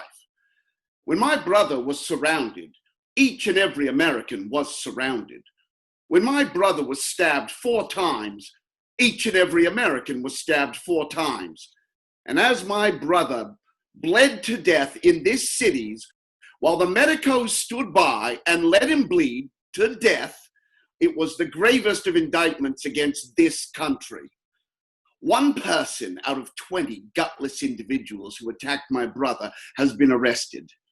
I, for one, am not convinced that it is beyond the ability of the New York police to arrest others. Let me tell you, Mayor Dinkins, let me tell you, Commissioner Brown, I'm here. I'm not going home until there is justice.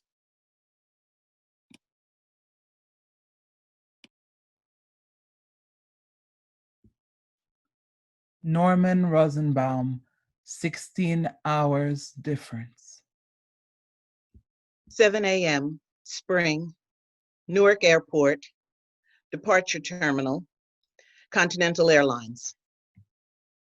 Mr. Rosenbaum is moments before his flight to LA and then back to Australia, wearing a pinstripe suit with an Australian fit. Hat, suitcase. He has sparkling blue eyes with a twinkle, rosy cheeks, and a large smile throughout the interview.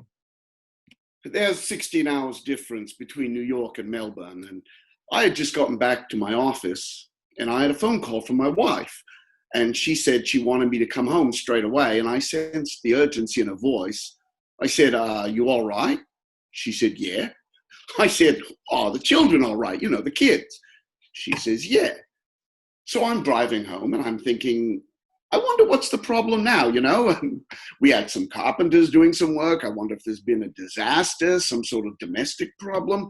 And I thought, oh my God, you know, my parents, I didn't even ask after them. How insensitive not to even ask after my parents. I've got a grandmother, 85 years old, same sort of thing.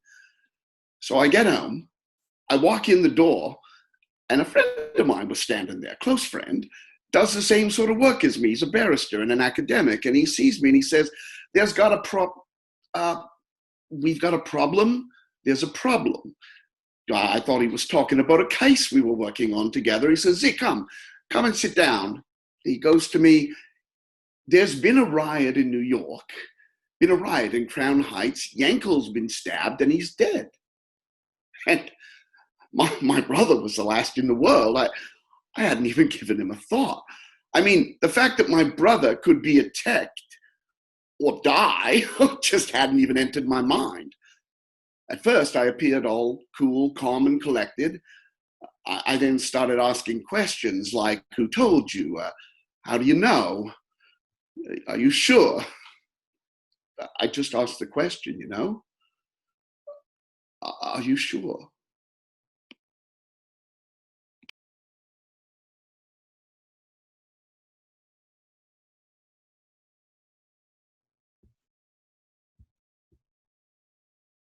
Anonymous young man number 2, bad boy. Evening, spring, the same recreation room as interview with anonymous young man number 1. Young man number 2 is wearing a black jacket over his clothes.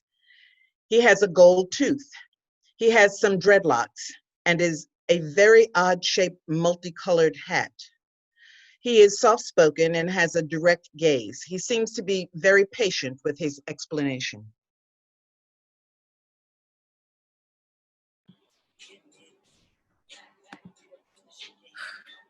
That youth, that 16-year-old didn't murder that Jew.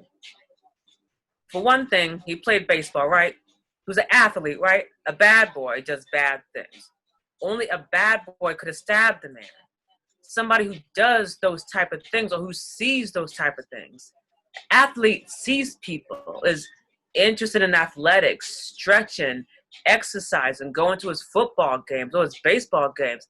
He's not interested in stabbing people. So it's not in his mind to stab, to just jump into something that he has no idea about and kill a man. A bad boy, somebody who's groomed in badness or did badness before, stabbed the man. Because I used to be an athlete and I used to be a bad boy. And when I was an athlete, I was an athlete. All I thought about was athlete. I'm not going to jeopardize my athleticism or my career to do anything that bad people do. And when I became a bad boy, I'm not an athlete no more. I'm a bad boy, and I'm grooming myself in things that is bad. You understand? So he's an athlete. He's not a bad boy. It's a big difference. Like mostly the Black youth in Crown Heights have two things to do. Either DJ or be a bad boy, right? You either DJ, be an MC, a rapper, or a Jamaican rapper, ragamuffin, or you be a bad boy. You sell drugs or you rob people. What do? I sell drugs. What do? I rap. That's how it is in Crown Heights. I've been living in Crown Heights most of my life. I know for a fact that youth, that 16-year-old didn't kill that Jew. That's between me and my creator.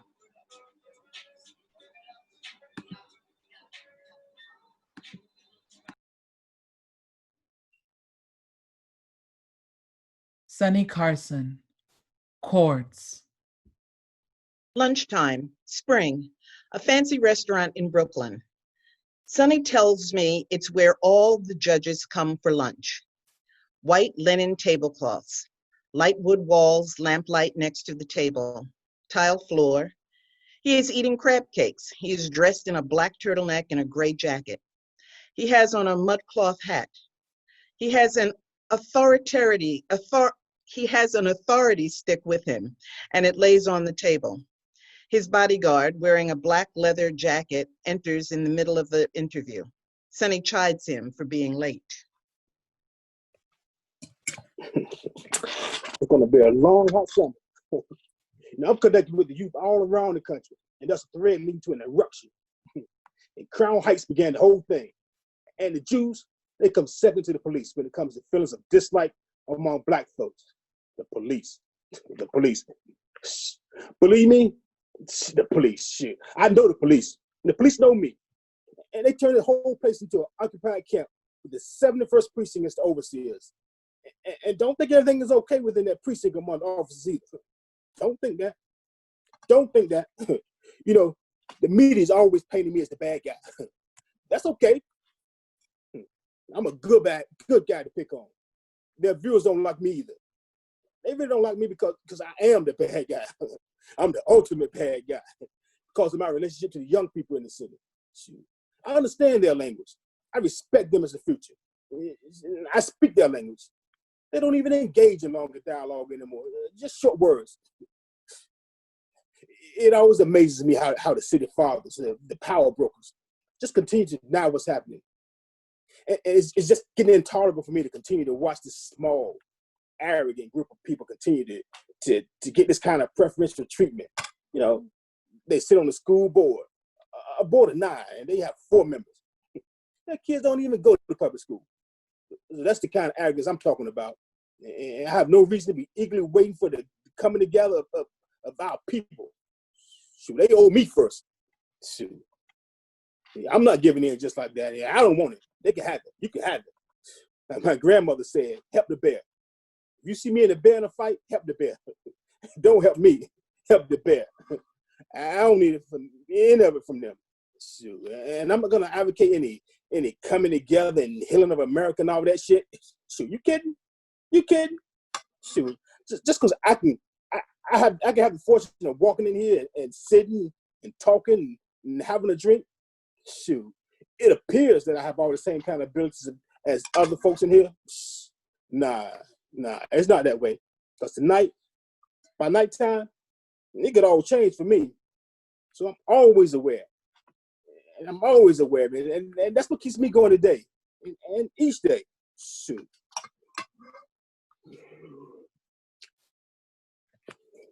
I have this idea about a film. See, these kids, they got another kind of rhythm now. That's a whole new kind of step that they do.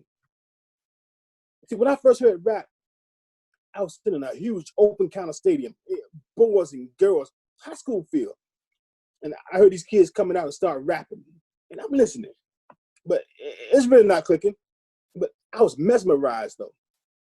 But it was simultaneous all around the country. And I said, oh, shit. And everybody I knew who was young was listening to it and said, wow. Because I've always been involved with young people. And all of a sudden, I got it.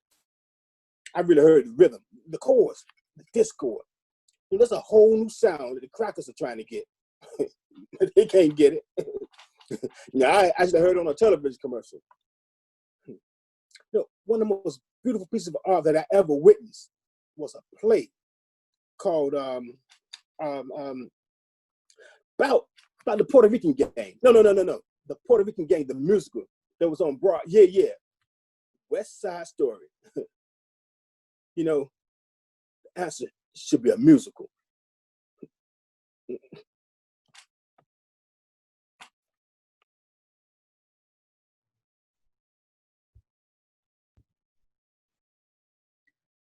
Rabbi Shea Hecht, Ovens. Morning, spring, a building on Eastern Parkway, a large room with a very long conference table. There are pictures of Lubavitcher men on the walls. Rabbi Hecht is wearing a shirt open at the neck. He has several crisp $1 bills in his shirt pocket. These are, apparently, dollar bills that the Rebbe has given him. He is in the custom that the Rebbe gives out $1 bills on Sunday. Rabbi Hecht has a beard. He wears glasses, traditional Hasidic garb, including tzitzit, ceremonial fringes that hang over his belt, and a red yarmulke with gold trim, which is ripped. His daughter comes in frequently to get money from him. He keeps telling her to wait until he is finished. She becomes more and more agitated. His brother also enters frequently to ask him questions and to tell him he's late. What is my goal? My goal is not to give anyone a message that we plan on working things out by integrating our two things. By a person understanding more of their own religion, they will automatically respect another person. The respect that my religion teaches me has nothing to do with understanding you. See, if there's a problem, if the only way I'm going to respect you is based on how much I understand you, no matter what it is, then in certain circles, you're going to run into problems. Number one, we are different, and we think and should and can be different. When the Rebbe said to the mayor that we were all one people, I think what the Rebbe is talking about is that the common denominator that we're all children of God, and that the respect we all have to give each other under that banner. But that does not mean that I should have to invite you to my house for dinner, because I cannot go back to your home for dinner, because you're not going to give me kosher food. And I said, so like one black said, I'll bring kosher food. I said, we can't use your ovens. We can't use your dishes. It's not just a question of buying certain food. It's buying the food, preparing it a certain way. We can't use your dishes. We can't use your oven. The higher you go, the more common denominator. And what the Rebbe was saying, you as the mayor, don't get caught up in the differences. From your position is, you have to look on it as one city and one human race. We are all New Yorkers, and therefore I'll protect all New Yorkers. You see, preferential treatment suggests that you're giving the person the police car, not because they need the police car, but because they are who they are. You're not going to give them the housing because they need the housing. You're giving it because of who they are. But just because I'm a Jew, therefore I shouldn't get the police car? The question is, a synagogue that has 5,000 Jews leave the synagogue at the same time, do they have a police car to stop traffic? The answer is every single synagogue, temple, mosque in the world stops traffic when 5,000 people have to walk out at the same time.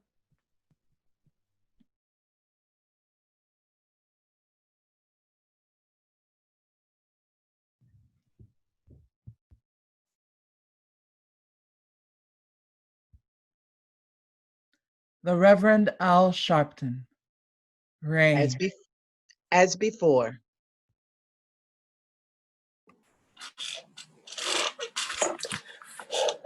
The DA came back with no indictment.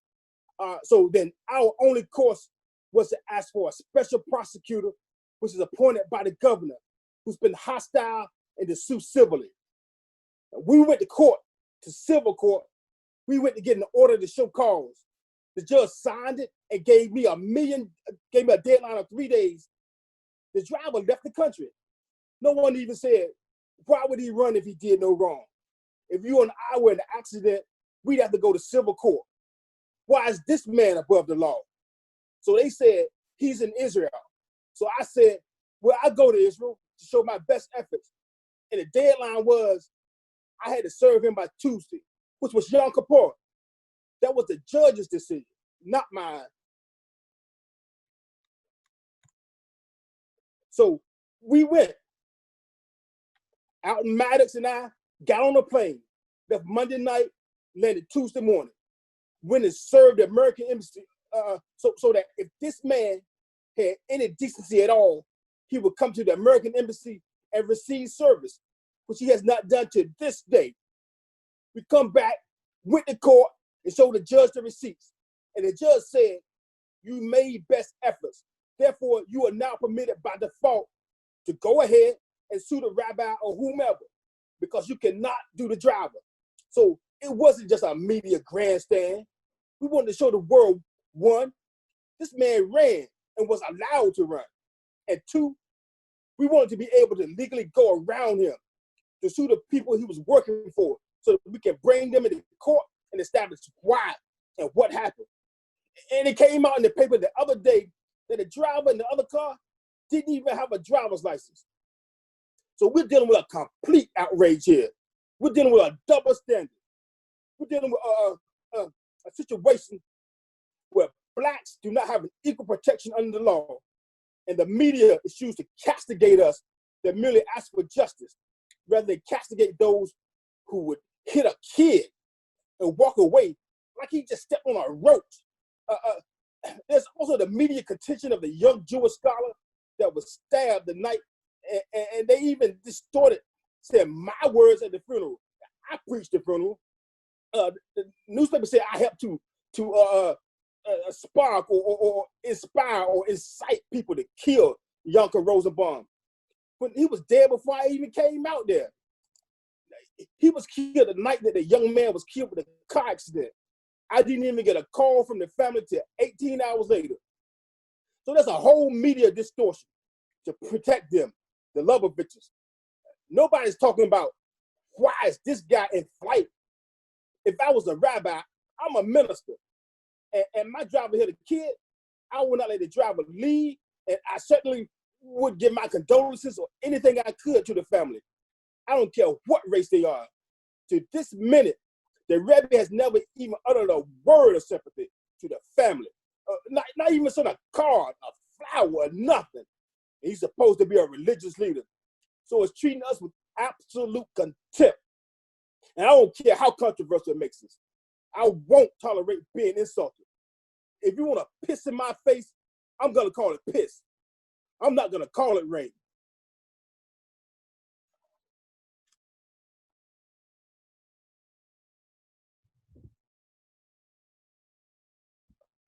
Richard Green, Rage.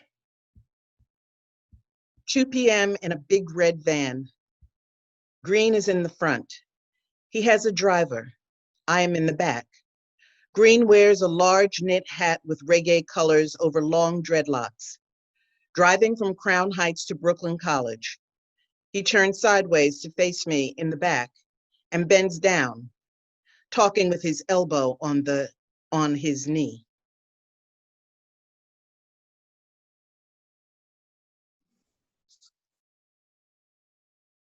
Sharpton, Carson, and Reverend Herbert Daughtry didn't have any power out there, really.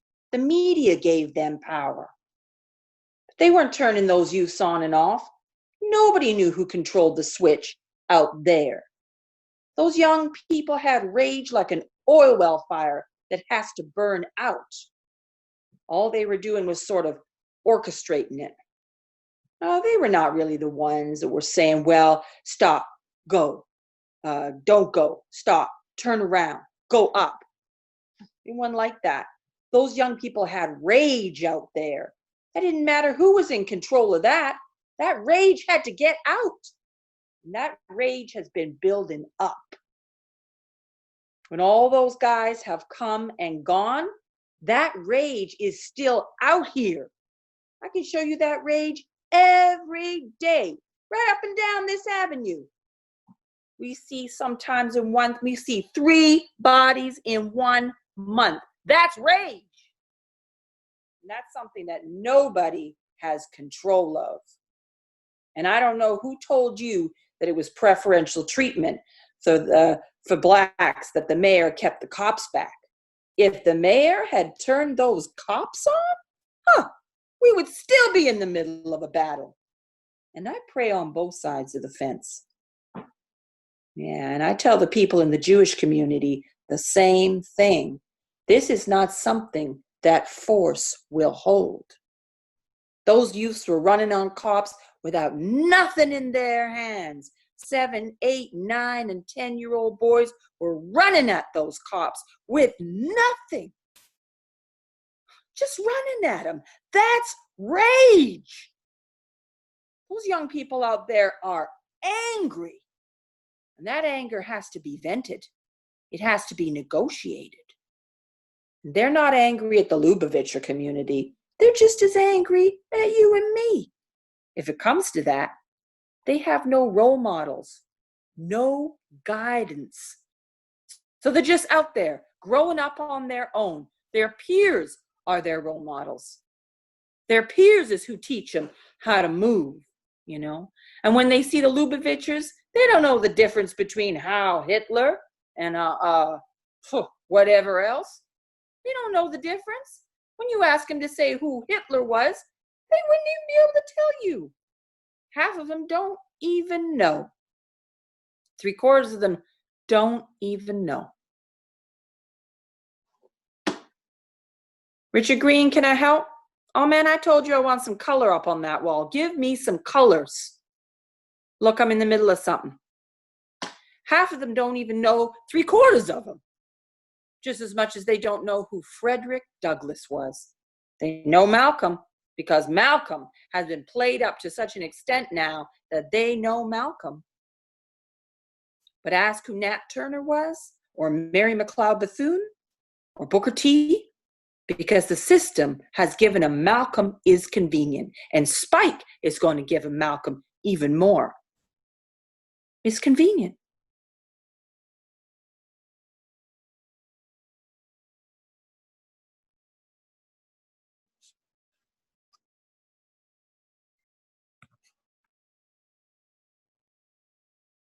Rosalind Malamud, The Coup. Spring, mid-afternoon. The sunny kitchen of a huge, beautiful house on Eastern Parkway in Crown Heights. It's a large, very well-equipped kitchen. We are sitting at a table in a breakfast nook area, which is separated by shelves from the cooking area. There is a window to the side. There are newspapers on the chair at the far side of the table. Mrs. Malamud offers me food at the beginning of the interview. We are drinking coffee. She is wearing a sweatshirt with a large sequined cat. Her tennis shoes have matching sequined cats. She has on a black skirt and is wearing a wig. Her nails are manicured. She has beautiful eyes that sparkle, are very warm, and a very resonant voice. She is a lot of humor in her face. Do you know what happened in August here? You see, when you read the newspapers, I mean, my son, he filmed what was going on. But when you read the newspapers, of course I was here. I couldn't leave my house. I only would go out early during the day. The police were barricading here. You see, I wish that I could just, go on television. I want to scream to the whole world. They said that the blacks were rioting against the Jews in Crown Heights and that the Jews were fighting back. Do you know that the blacks who came here to riot were not my neighbors? I don't love my neighbors. I don't know my black neighbors. There's one lady on President Street, Claire. Yes, I adore her. She's my girlfriend's next door neighbor, and I've had a manicure done in her house, and we sit and kibitz and stuff, but I don't know them. I told you we don't mingle socially because of the difference of food and religion and what have you here. But the people in this community want exactly what I want out of life. They want to live in nice homes, and they all go to work. They couldn't possibly have houses here if they didn't generally, well, they have two incomes that come in. They want to send their kids to college, and they want to live a nice, quiet life. They want to shop for the groceries and cook their meals and go to their Sunday picnics. They just want to have decent homes and decent lives. The people who came here to riot were brought here by this famous Reverend Al Sharpton, which I'd like to know who ordained him. He brought in a bunch of kids who didn't have jobs in the summertime. I wish you could see the New York Times. Unfortunately, it was on page 20. I mean, they interviewed one of the black girls on Utica Avenue, and she said, the guys will make you pregnant at night and in the morning not know who you are. And if you're sitting on the front stoop and it's very, very hot and you have no money and you have nothing to do with your time and someone says to you, come on, you want to riot? Well, you know how kids are. The fault lies with the police department. The police department did nothing to stop them. I was sitting here in the front of the house when bottles were being thrown, and the sergeant tells 500 policemen with clubs and helmets and guns to duck. And I said to him, you're telling them to duck? What should I do? I don't have a club and a gun. Had they stopped it on the first night, this kid who came from Australia, you know, his parents were Holocaust survivors and he didn't have to die. He worked, did a lot of research on Holocaust studies. He didn't have to die.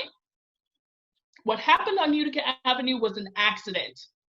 Jewish people do not drive vans into 7-year-old boys. You want to know something?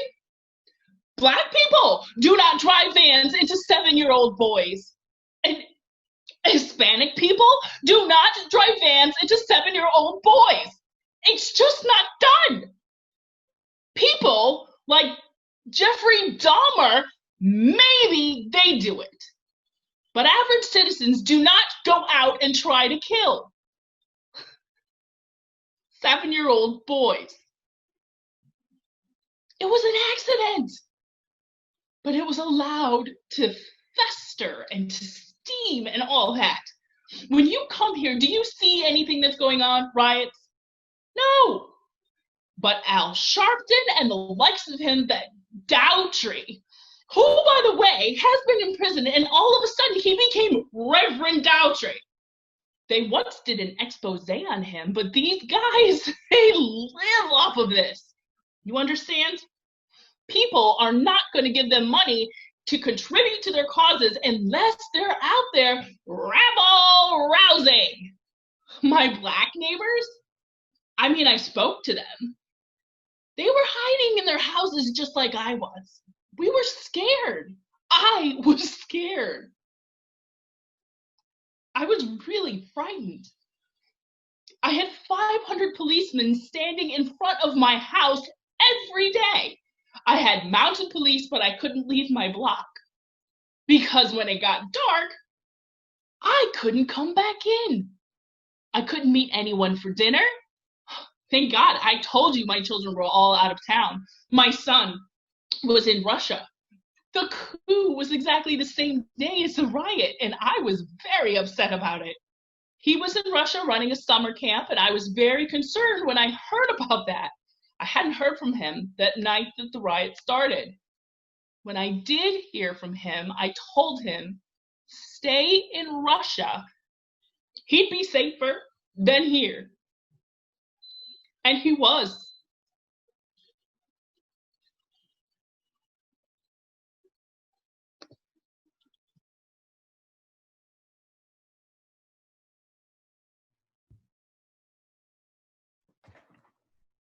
Reverend Ostrov.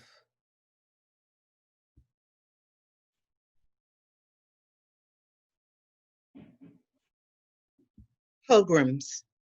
9 p.m., November 1991. In a basement of a Crown Heights house, Mr. Ostrov wears a yarmulke, eating popcorn and sliced apples. Very low, gentle sounding niggun music plays in the background. It almost sounds like New Age music, perhaps because traditional music is played on a modern electronic keyboard instrument. In the show, I wore a basketball jacket with Project Cure's insignia, which Mr. Ostrov did not do at this interview, but previously had at a baseball game. He is clean shaven, which is unusual for a Lubavitcher man his age. He had chosen to shave his beard. He has a very rich, deep voice.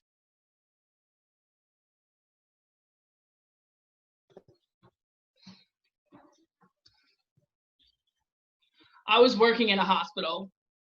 I work as an assistant chaplain at downstate Kings County Hospital. I heard that Yankel Rosenbaum was stabbed and they were going to give him an autopsy, and they asked if he had had an autopsy or not, because in the Jewish religion, a person is not allowed to have an autopsy. And I found out later that he did have one, a few days later. I found a Jewish man in a room, a Russian man. His mother had committed suicide because she was terrified. She jumped out of the third floor of her apartment building, committed suicide. The mother originally came from Russia. I was speaking to her son in one of the rooms near the morgue, trying to get his mother not to have an autopsy. And he was telling me that the mother came from Russia 11 years ago. And the mother left Russia 11 years ago because of the hardships that they had over there. And when they came to America, and when this thing started to happen in Crown Heights, it became painful, and it felt like there was no place to go. It's like you're trapped. Everywhere you go, there's Jew haters. And then he told me she commits suicide. Told me the next morning he woke up, he heard the doorbell ring. She wasn't there. He noticed that the window was open, which is never open, because she was afraid of the cold, even in the summertime. And he saw his mother with the blood all over her, landed head first on the concrete side of the apartment building.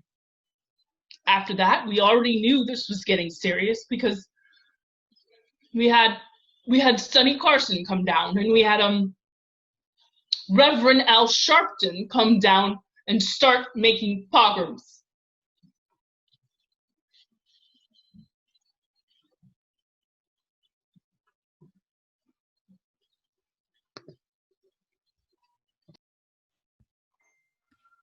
Carmel Cato, lingering. 7 p.m., the corner where the accident occurred in Crown Heights. An altar to Gavin is against the wall where the car crashed. Many pieces of cloth are draped. Some writing in color is on the wall. Candle wax is everywhere. There is a rope around the area. Cato is wearing a trench coat, pulled around him. He stands very close to me.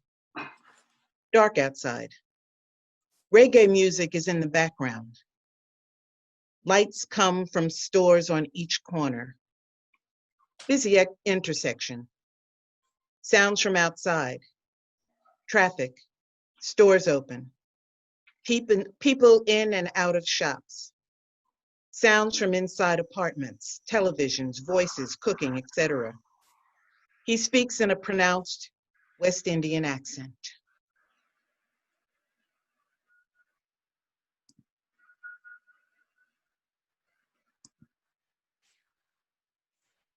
And meanwhile, It was two. Angela was on the ground, but she was trying to move. Gavin was still. They was trying to pound him. I was the father. I was it, chucked, pushed, and a lot of sarcastic words were passed towards me from the police. Well, I was trying to explain. It was my kid. These are my children. The child was, you know, I saw everything. Everything. The guy radiator burst, all the hoses, the steam, all the garbage buckets going along the building. It was very loud. Everything burst. It was like an atomic bomb. That's why all these people coming around want to know what's happening. It was very outrageous. Numerous numbers. And all the time the police saying, you can't get in, you can't pass, and the children laying on the ground.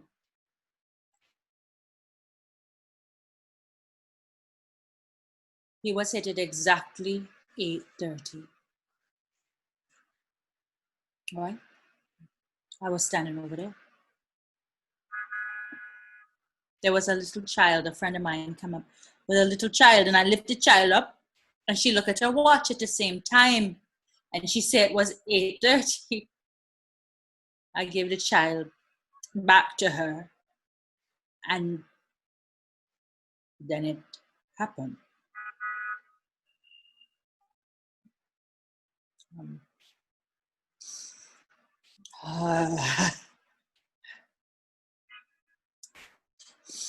My child. These are things I never dream about. I take care of my children. You know, it's a funny thing. If a child gets sick and he dies, it won't hurt me so bad. Or if a child run out into the street and get hit down, it wouldn't hurt me. That's what's hurting me.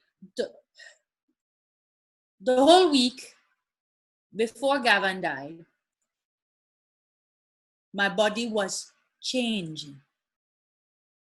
I was having different feelings. I stopped eating. I didn't eat nothing. I drank water for 2 weeks. I was very touchy. Any least thing that drop, any song I hear, it would affect me. Every time I try to do something, I would have to stop. I was lingering all the time. But I can see things. I can do things. I know that for a fact. I was telling myself something is wrong somewhere. But I didn't want to see. I didn't want to accept. It was inside of me. Even when I go home, I tell my friends, something coming, I can feel it, but I didn't want to see it. All the time, I just denied.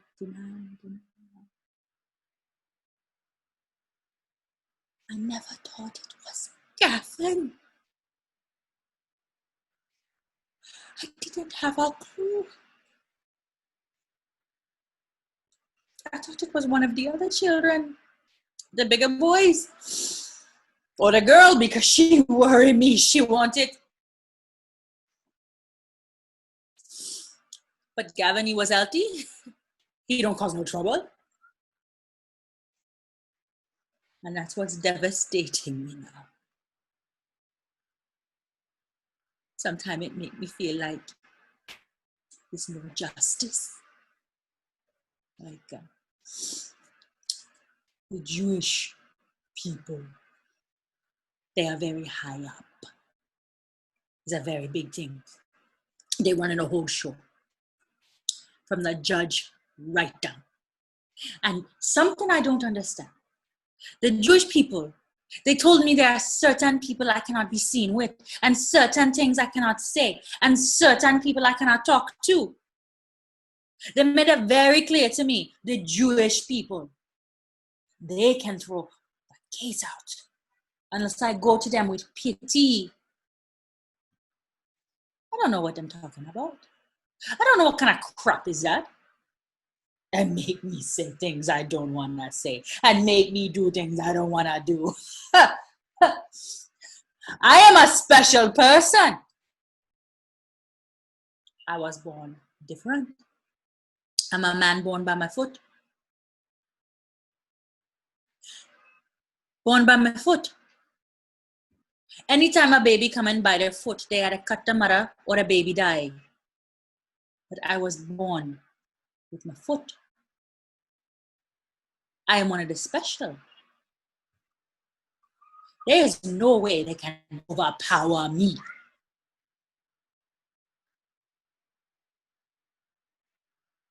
There's nothing to hide. You can repeat every word I say.